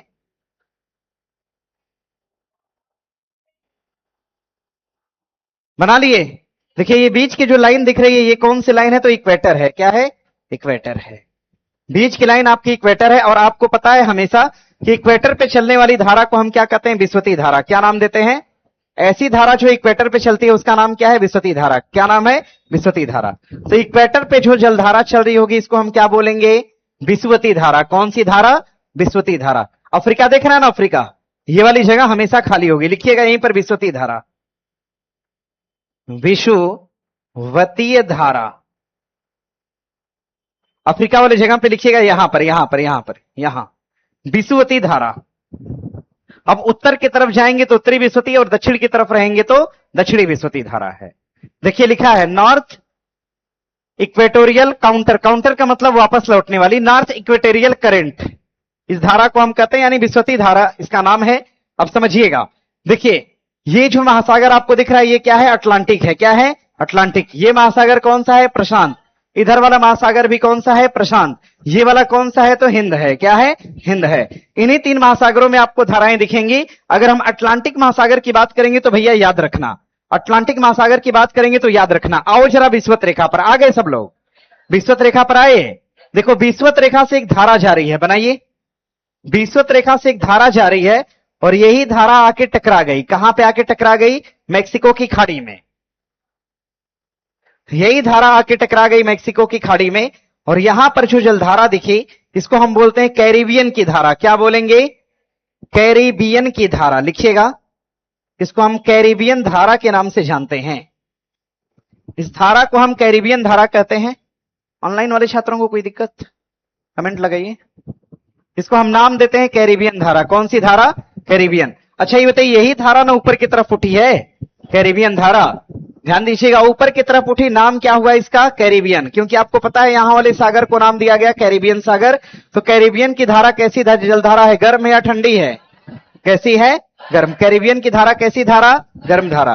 कैरिबियन की धारा कैसी धारा? गर्म धारा। कैसी धारा है? गर्म धारा। यही कैरिबियन धारा जब आगे बढ़ती है तो इसका नाम क्या होता है? Gulf Stream. क्या नाम होता है? कैरिबियन धारा जब आगे बढ़ती है तो आगे बढ़ने के क्रम में इसका नाम क्या होता है? Gulf Stream. क्या नाम होता है? गल्फ स्ट्रीम नाम होता है। कैरिबियन की धारा जब आगे बढ़ती है तो इसका नाम क्या होता है? Gulf Stream. क्या नाम होगा? गल्फ स्ट्रीम होगा। कैरिबियन की धारा जब आगे बढ़ती है तो इस धारा का नाम क्या है? Gulf stream. और यही गल्फ स्ट्रीम धारा जब आगे की तरफ बढ़ती है, आगे की तरफ, तो हम इसको उत्तरी अटलांटिक धारा क्या बोलते हैं? उत्तरी अटलांटिक धारा कहते हैं। अटलांटिक है क्या? हाँ ठीक है, उत्तरी अटलांटिक धारा के नाम से जाना गया। या फिर इसी उत्तरी अटलांटिक धारा को हम कहते हैं नॉर्वेजियन धारा। क्या कहते हैं? नॉर्वेजियन धारा का नाम देते हैं। तो अब मुझे ये बताइए, कैरिबियन धारा कैसी है, गर्म है या ठंडी है? गल्फ स्ट्रीम और उत्तरी अटलांटिक और नॉर्वे की धारा, क्योंकि हमें पता है कि ये सभी धाराएं कहां जा रही हैं? ऊपर। सभी धारा कहां जा रही है? ऊपर। सभी धारा कहां जा रही है? ऊपर। यानी ऊपर जाने वाली सभी धाराएं क्या हैं? गर्म है। क्या है? गर्म है। क्लियर हुआ? आइए जरा, आइएगा। देखिए सवाल बनेगा कि विस्वती धारा जब कैरिबियन सागर से टकरा कर ऊपर की तरफ उठती है तो इसका नाम क्या है? कैरिबियन धारा। कैरिबियन धारा ही आगे चल के क्या बनती है? सवाल पूछा है कि गल्फ स्ट्रीम की उत्पत्ति किस धारा से होती है? कैरिबियन धारा। किस धारा से? और गल्फ स्ट्रीम की धारा जब आगे बढ़ती है तो इसको हम क्या बोलेंगे? और उत्तरी अटलांटिक धारा को और क्या कहा गया? कौन सी धारा? हाँ, नॉर्वेजियन धारा। तो ये सभी धाराएं अपने आप में गर्म है या ठंडी हैं? और इन सभी का संबंध किस महासागर से है? अटलांटिक। किससे होगा? इन सभी का संबंध किस महासागर से है? अटलांटिक महासागर में भी कौन सा, उत्तरी या दक्षिणी? उत्तरी। कौन सा? अटलांटिक। क्योंकि इस रेखा के ऊपर क्या है? उत्तर, और रेखा के नीचे क्या है? दक्षिण है। आगे बढ़िएगा। आगे देखिए, ऊपर की तरफ जब हम बढ़ेंगे तो ध्यान दीजिएगा। देखिए ऊपर की तरफ से एक धारा आती है, ऐसे ऊपर की तरफ से। आपको पता है ऊपर की तरफ से एक करंट आती है। आप बनाइए, ऊपर की तरफ से एक करंट आती है, ऐसे लाइए इसको। ऊपर की तरफ से एक करंट आती है, धारा आती है। अरे आ सकता है कि नहीं नक्शे में? लाओ फिर उसको, आ सकता है तो आ गया। तो ध्यान दीजिएगा, ऊपर की तरफ से एक धारा आती है, इसका नाम है लेब्राडोर धारा। क्या नाम है? लेब्राडोर धारा। लेब्राडोर धारा। और लेब्राडोर धारा ऊपर से आ रही है इक्वेटर की तरफ, मतलब धारा कैसी है? ठंडी है। कैसी है? ठंडी। मतलब क्या है? कोल्ड है ना भैया? कोल्ड है, ये कोल्ड है। अब ये बताओ कि गल्फ स्ट्रीम जा रही थी, देखिए गल्फ स्ट्रीम जा रही थी, लेब्राडोर आके इससे क्या हुई? टकरा गई। तो हमने बताया था कि जहां पर गर्म और ठंडी जलधारा टकराए वहां का क्षेत्र क्या होता है? Grand bank. क्या होता है? तो क्या यहां पर कोई क्षेत्र बनेगा क्या? हाँ, यहां पर जो क्षेत्र बनेगा इसको हम नाम क्या देंगे? Grand bank. क्या नाम देंगे? तो यही सवाल पूछेगा कि ग्रैंड बैंक उत्तरी अटलांटिक में बनता है कि दक्षिणी अटलांटिक में? कौन से अटलांटिक में? उत्तरी अटलांटिक में। आगे आगे बढ़िएगा। आगे देखिए, यही धारा जब आगे बढ़ती है, लेब्राडोर धारा, तो इस धारा को हम नाम देते हैं कनारी की धारा। क्या नाम देते हैं? कनारी की धारा। और ये कनारी की धारा आके टकराती है किससे? अफ्रीका से। किससे आके टकराएगी? अच्छा, ये अफ्रीका का कौन सा तट है? पूर्वी है या पश्चिमी है? अफ्रीका का तट कौन सा? पश्चिमी। कौन सा तट है? पश्चिमी तट है। ध्यान दीजिएगा, अफ्रीका के पश्चिमी तट पे आके टकराती है और धारा का नाम क्या है? कनारी। जैसे हमने पढ़ा कि कैरिबियन आगे चल के गल्फ स्ट्रीम बनी, तो हम कह सकते हैं कि लेब्राडोर आगे चल के क्या बनी? कनारी बनी। यानी ऐसा कहा जा सकता है कि लेब्राडोर धारा जब अफ्रीका के तट से टकराती है तो इसका नाम क्या है? कनारी है। ये सब लिखवाएंगे ना, 2-3 पेज भर जाएगा। याद करिए ऐसे ही डायरेक्ट। ये बताइए, विषुवत रेखा से विषुवत रेखा पर बहने वाली धारा को हम क्या बोलेंगे? विषुवती। उत्तर की तरफ है तो उत्तरी विषुवती, नीचे की तरफ है तो दक्षिणी विषुवती। इतना क्लियर है? और उत्तरी विषुवती धारा अटलांटिक महासागर के अंदर जब ऊपर की तरफ उठती है, नॉर्थ की तरफ उठेगी तो कैरिबियन सागर किससे टकराएगी?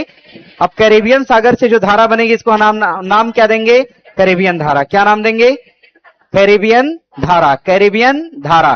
कैरिबियन धारा गर्म या ठंडी? कैसी है?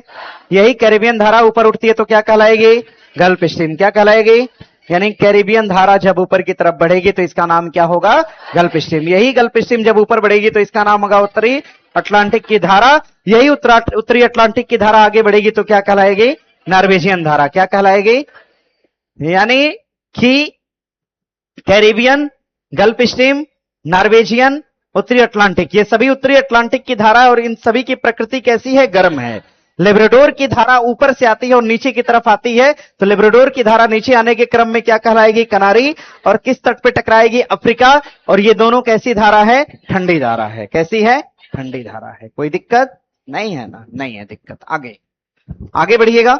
देखिए अब हम नीचे की तरफ आएंगे। अगर नीचे की तरफ तो एक धारा आती है, देखिए कुछ ऐसे, और आके टकरा जाएगा कहां पर? ब्राजील में। कहां पर टकराएगा? ब्राजील में। तो इसको हम ब्राजीलियन धारा क्या बोलेंगे?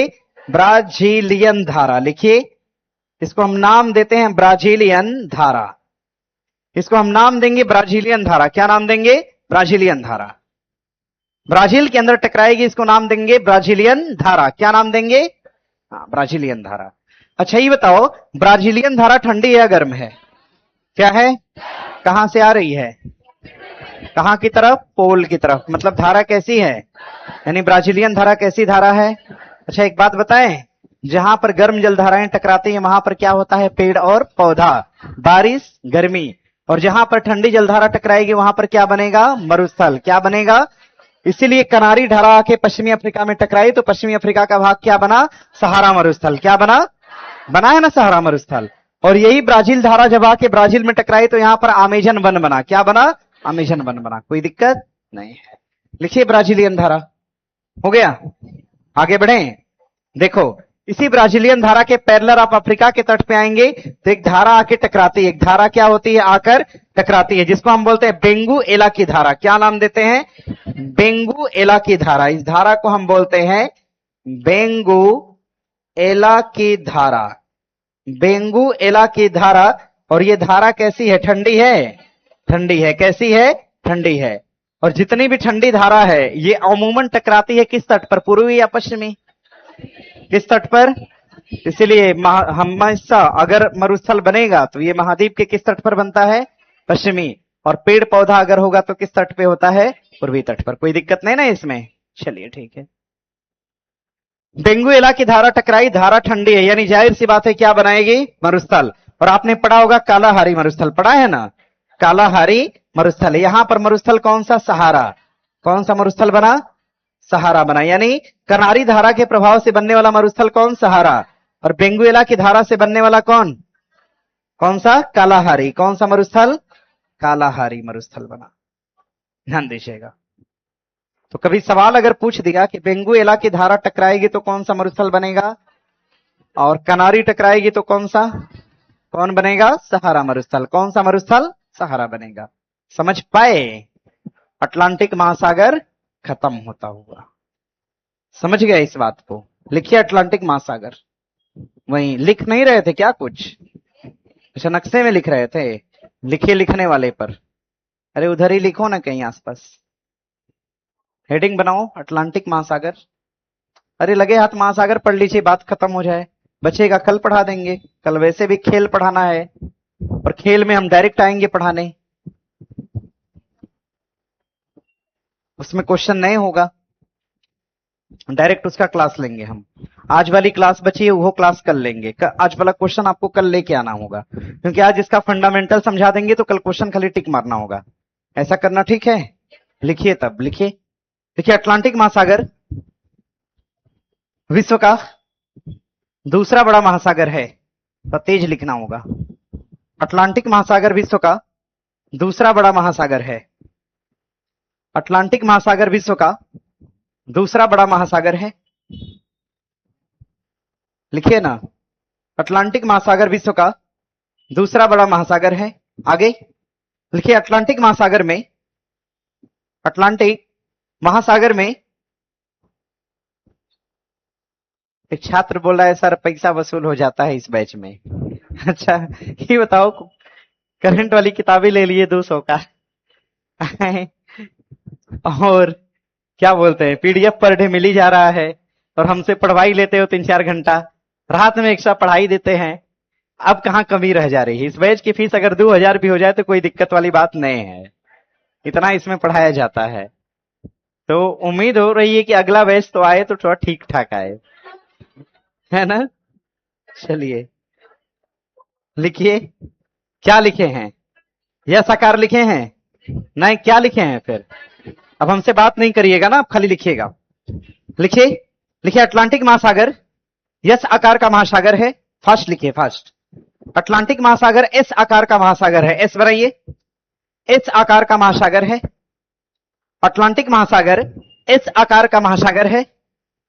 एस आकार का महासागर है। अटलांटिक महासागर से लिखिएगा, अटलांटिक महासागर से अटलांटिक महासागर से अटलांटिक महासागर से 4 महाद्वीपों की सीमा लगती है। 4 महाद्वीपों की सीमा साझा होती है। 4 महाद्वीपों की सीमा साझा होती है। जैसे 4 महाद्वीपों की सीमा साझा होती है, जैसे उत्तरी अमेरिका, जैसे उत्तरी अमेरिका, जैसे उत्तरी अमेरिका, जैसे उत्तरी अमेरिका, दक्षिणी अमेरिका, उत्तरी अमेरिका, दक्षिणी America, Europe, Europe, Africa, Europe, Africa. लिख लिए हैं? देखिए इधर बोर्ड पे देख पा रहे हैं ना, उत्तरी अमेरिका, दक्षिणी अमेरिका, यूरोप और अफ्रीका। यही 4 ऐसे बड़े महासागर हैं जो लग रहे हैं किससे? अटलांटिक से। नीचे की तरफ आएंगे तो अंटार्कटिक एक प्रकार का खुद ही महासागर है, समझ रहे हो? तो अंटार्कटिक महाद्वीप को ढक के रखता है कौन? अंटार्कटिक महासागर, इसीलिए मैंने इसका नाम नहीं लिखा। बाकी 4 ऐसे महादेश हैं जिनकी सीमा किससे लगती है? अटलांटिक महासागर से लगती है। बनाइए आगे, लिखिए इसमें, लिखिए अटलांटिक महासागर में अवस्थित है, अटलांटिक महासागर में अवस्थित है, अटलांटिक महासागर में, अटलांटिक महासागर में अवस्थित है, अटलांटिक महासागर में अवस्थित है। सबसे पहला ऊपर की तरफ हम लिख रहे हैं, सबसे ऊपर की तरफ। ग्रीनलैंड तो छोड़ दो, क्योंकि ग्रीनलैंड किसका हिस्सा है? आर्कटिक महासागर। किसका हिस्सा है? आर्कटिक महासागर। कहीं लिखना है तो लिख लीजिएगा। अगर ग्रीनलैंड की हम बात करेंगे, ग्रीनलैंड, तो भैया जो ग्रीनलैंड ऊपर की तरफ आपने बनाया है ना, ये आर्कटिक का भाग है। किसका भाग है? ये आर्कटिक महासागर का भाग है, इसको छोड़ दीजिएगा। अब उसके नीचे आ जाइएगा, लिखिएगा लेब्राडोर सागर, लेब्राडोर सागर। अच्छा ये बताइए, एक बात पूछे आपसे, एक क्वेश्चन आपने पढ़ा होगा तो उसमें पढ़ते पढ़ते देखिए मिलेगा। सवाल ये पूछा था कि लेब्राडोर धारा का नाम किसके नाम पर पड़ा है? नदी के नाम पर, सागर के नाम पे, कि महासागर के नाम पर? किसके नाम पर? क्या ऐसा क्वेश्चन है? पढ़े ही नहीं होंगे, एक क्वेश्चन है ऐसा, ऐसा क्वेश्चन है। लेब्राडोर धारा का नाम किसके नाम पे पड़ा है? एक सागर के नाम पे पड़ा है, ये क्वेश्चन पूछ चुका है। आगे लेब्राडोर सागर लिख लिए। दूसरा लिखिएगा लेब्राडोर सागर के बाद, लेब्राडोर सागर के बाद अगला हो जाएगा, लिखिएगा सेंट लॉरेंस की खाड़ी, सेंट लॉरेंस की खाड़ी, सेंट लॉरेंस की खाड़ी यहीं पर है। सेंट लॉरेंस की खाड़ी से भैया नीचे की तरफ आप आइएगा तो आपको ओंटेरियो की खाड़ी मिलेगी। क्या मिलेगी? ओंटेरियो की खाड़ी मिलेगी, ओंटेरियो की खाड़ी। उसके बाद आइएगा आप 4 नंबर पे तो आपको मिलेगा सारगैसो सागर। क्या मिलेगा? सारगैसो सागर मिलेगा। फिर जरा नीचे की तरफ आएंगे तो आपको सारगैसो सागर मिलेगा, और सारगैसो सागर के नीचे आप आएंगे तो आपको मिलेगा बरमुडा त्रिकोण। क्या मिलेगा? बरमुडा त्रिकोण मिलेगा। बरमुडा त्रिकोण से नीचे की तरफ आइएगा आप 6ठे नंबर पे, तो बरमुडा त्रिकोण से अगर नीचे आते हैं तो आपको मिलेगा, क्या मिलेगा? बरमुडा त्रिकोण के नीचे आएंगे तो आपको कैरिबियन सागर। क्या मिलेगा? कैरिबियन सागर। लिखिए तो हम नक्शा पे दिखा देते हैं आपको। लेब्राडोर सागर, सेंट लॉरेंस की खाड़ी, ओंटेरियो की खाड़ी, सारगैसो सागर, बरमुडा त्रिकोण, इन सभी की अगर हम अवस्थिति की बात करेंगे, इन सभी की अवस्थिति, इन सभी की जो अवस्थिति है ना, अवस्थिति, इन सभी की अवस्थिति कहां है? तो ध्यान दीजिएगा, इसकी अवस्थितियां 2 दिखेंगी आपको, 2। एक तो ये उत्तरी अमेरिका, हाँ ठीक है, उत्तरी अमेरिका के पूर्वी छोर पर है, पूर्वी छोर पर। दूसरा इसकी अवस्थिति क्या पूछता है? ये दोनों उत्तरी अटलांटिक, ये सभी उत्तरी अटलांटिक महासागर में हैं, उत्तरी अटलांटिक महासागर में है। बनाइए, बनाइएगा, बनाइए। वर्ल्ड मैप बना के पढ़े हो कभी? पढ़िए उसको ना।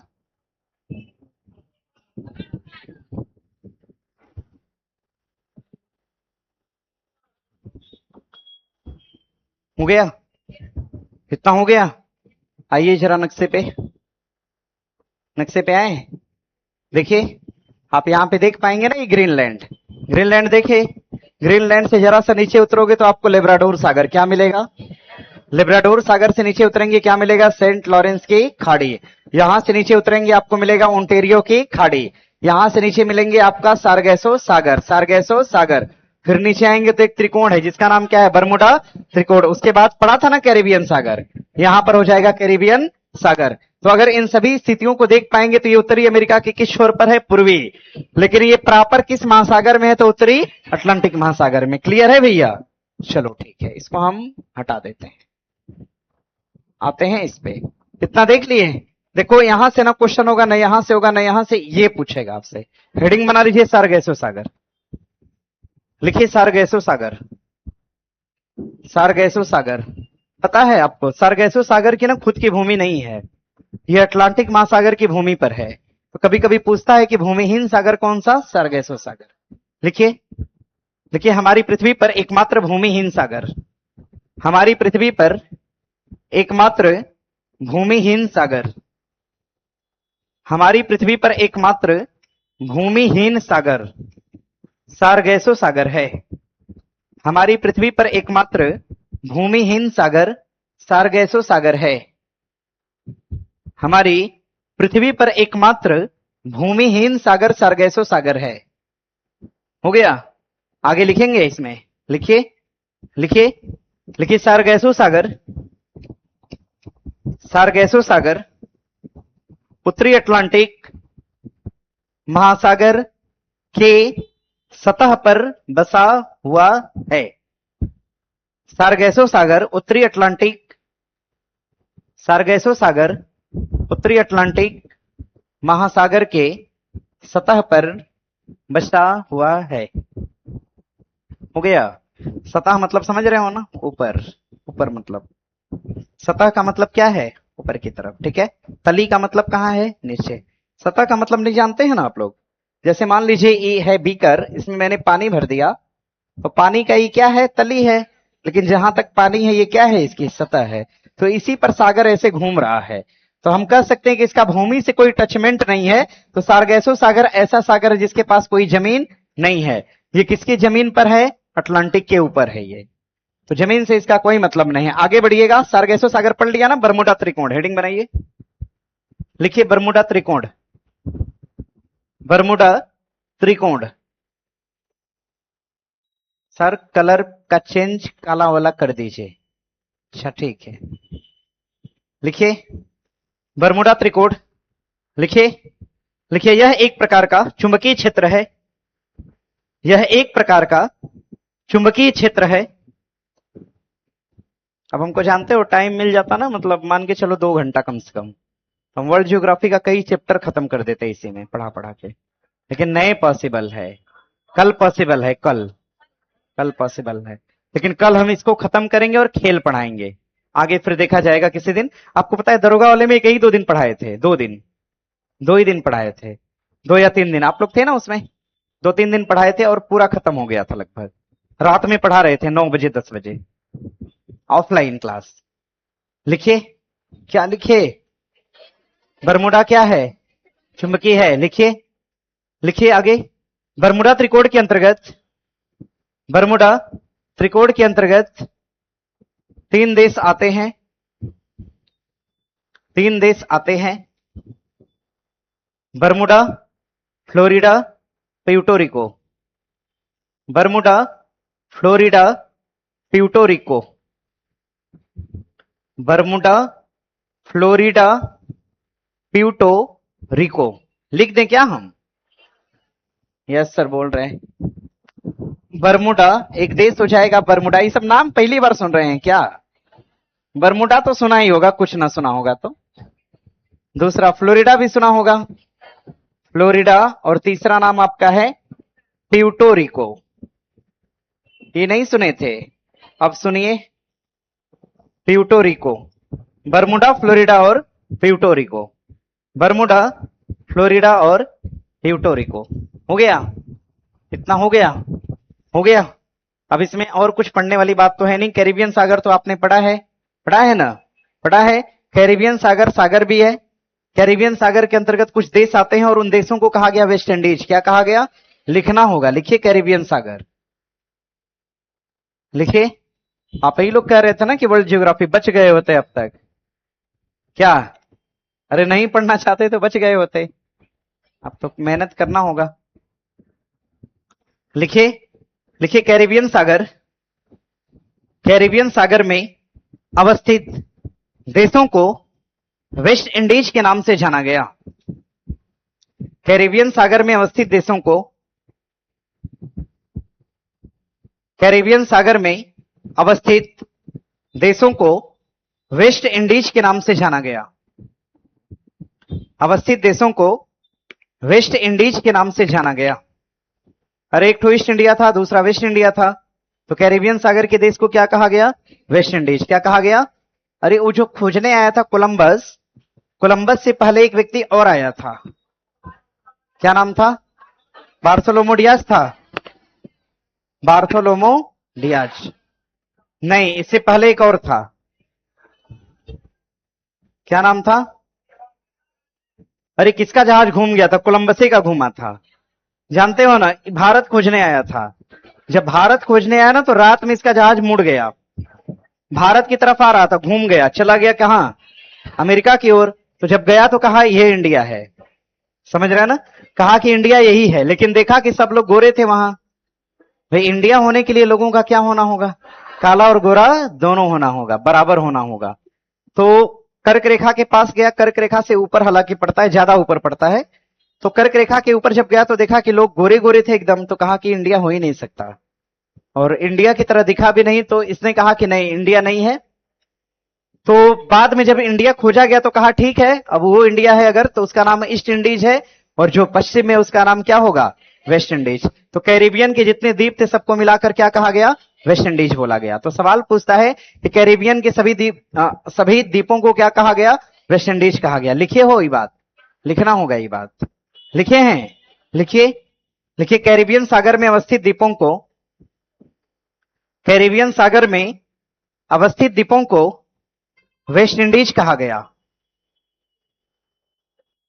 कैरिबियन सागर में अवस्थित द्वीपों को, द्वीप को, द्वीप या देश, जो मन वो लिखिए ना, अवस्थित द्वीपों या देशों को वेस्ट इंडीज कहा गया। वेस्ट इंडीज लिख लेंगे ना? हाँ लिखिए, वेस्ट इंडीज कहा गया। कितना हो गया? अरे ये हो गया, ध्यान दीजिएगा, ये कंप्लीट होता हुआ आपका। अब इसमें कुछ भी ऐसा नहीं है विशेष कि हम आपको पढ़ाएं उत्तरी ये अटलांटिक महासागर में। नीचे की तरफ देखिए, पूरा हिस्सा खाली है, यहां पर कुछ विशेष नहीं है। यहां पर क्या है? आपने सेंटोस बंदरगाह का नाम सुना होगा। ये सेंटोस बंदरगाह देखो यहां है, यहां ऐसे।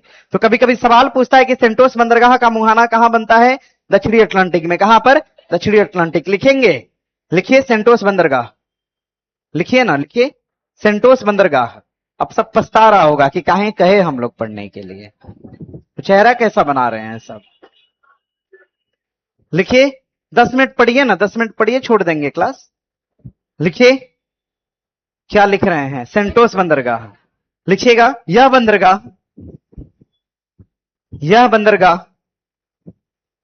कॉफी के निर्यात के लिए प्रसिद्ध है। यह बंदरगाह कॉफी के निर्यात के लिए प्रसिद्ध है और दक्षिणी अटलांटिक महासागर में अवस्थित है, और दक्षिणी अटलांटिक महासागर में अवस्थित है। दक्षिणी अटलांटिक महासागर में अवस्थित है। हो गया? हो गया? हाँ ठीक है, बस। और तो कुछ नहीं है यहां से, और कुछ यहां से नहीं है। हेडिंग बनाइए, हिंद महासागर, और हेडिंग बनाने के बाद चले आइए नक्शे पर। पहले हेडिंग बनाइए, हिंद महासागर, एक लाइन लिखिए, उसमें लिखिए हिंद महासागर। जलधारा को लिखने की आवश्यकता है? अलग से लिखेंगे? अरे लिखेंगे नहीं ना, नक्शे से हो जाएगा ना, जो नक्शा पे आप लोग बनाए हैं उससे हो जाएगा ना। ठीक है, वही नक्शा वाली बात हम चाहेंगे तो वर्बली लिखवा सकते हैं, लेकिन छोड़ रहे हैं क्या। लिखिए हिंद महासागर, हिंद महासागर लिखिएगा। यह विश्व का तीसरा बड़ा महासागर है। यह विश्व का तीसरा बड़ा महासागर है। यह विश्व का तीसरा बड़ा महासागर है। हो गया? तीसरा बड़ा महासागर है। आगे लिखिएगा, लिखिए इस महासागर में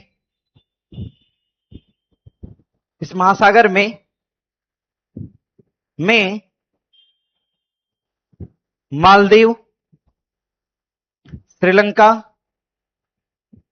मालदीव, श्रीलंका, मेडागास्कर और मालदीव, श्रीलंका, मेडागास्कर और चागोस।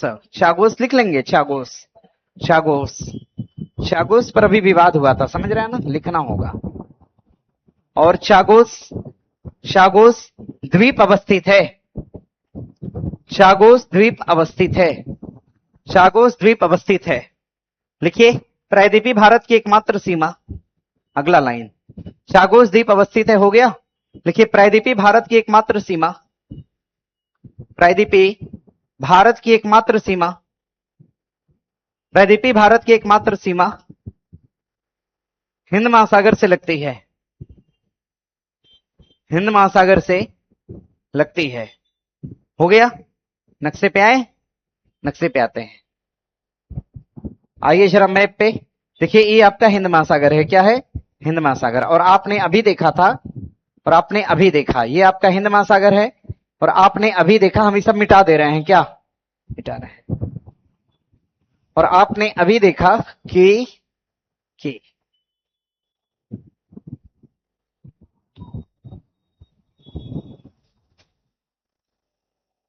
देखिए ये हिस्सा आपका हिंद महासागर का है, और हिंद महासागर में आप देखेंगे तो इक्वेटर के पास, ये रहा आपका इक्वेटर। इक्वेटर के पास आप देखेंगे, देखिए उत्तर की तरफ जो धारा है इसको उत्तरी ओशियनिक करंट कहेंगे, और नीचे वाली धारा को दक्षिणी ओशियनिक करंट कहेंगे। यानी ऐसी धारा जो ऊपर की तरफ जा रही है। देखिए जगह है ना, अरे नक्शे पे आओ सब लोग, जगह है देखिए हिंद महासागर के पास, है ना। नक्शे पर देखिए आप ऊपर की तरफ लिखिए उत्तरी विषुवती हिंद महासागर की धारा, उत्तरी विषुवती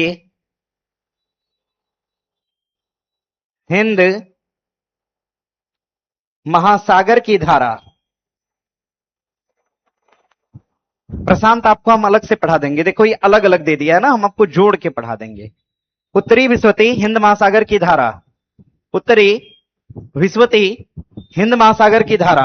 आगे बढ़िएगा, नीचे की तरफ वही बात दक्षिण हो जाएगी, दक्षिणी विषुवतीय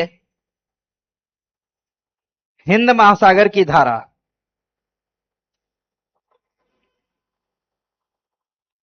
दक्षिणी विषुवती हिंद महासागर की धारा। हो गया भैया? देखो उत्तर में तो जगह जाने की नहीं है, उत्तर वाला सागर क्या है? लॉक है ना, लॉक। क्योंकि उत्तर में अगर कोई धारा बहती है तो इसका प्रभाव विशेष तौर पे नहीं हो पाएगा, क्योंकि यहां की तरफ मरुस्थल बने हुए हैं, तो ये धारा ऊपर की तरफ ना जाकर कहां मुड़ जाती है? नीचे की तरफ। सभी प्रकार की धारा, जो धारा हिंद महासागर में बहती है, ऊपर घनत्व ज्यादा होने के कारण इसका प्रभाव कहां होता है? नीचे। प्रभाव कहां होता है? नीचे। तो कभी सवाल पूछेगा कि हिंद महासागर की लगभग सभी धाराएं कहां की तरफ बहती हैं? दक्षिण की ओर। कहां पर? दक्षिण की ओर बहेंगे। अब जरा ध्यान दीजिएगा, दक्षिण की ओर एक धारा यहां से फूट कर आती है, और इस धारा का नाम दिया गया, इस धारा का नाम दिया गया, इस धारा का नाम दिया गया मोजाम्बिक की धारा। क्या नाम दिया गया? मोजाम्बिक की धारा। मोजाम्बिक की धारा,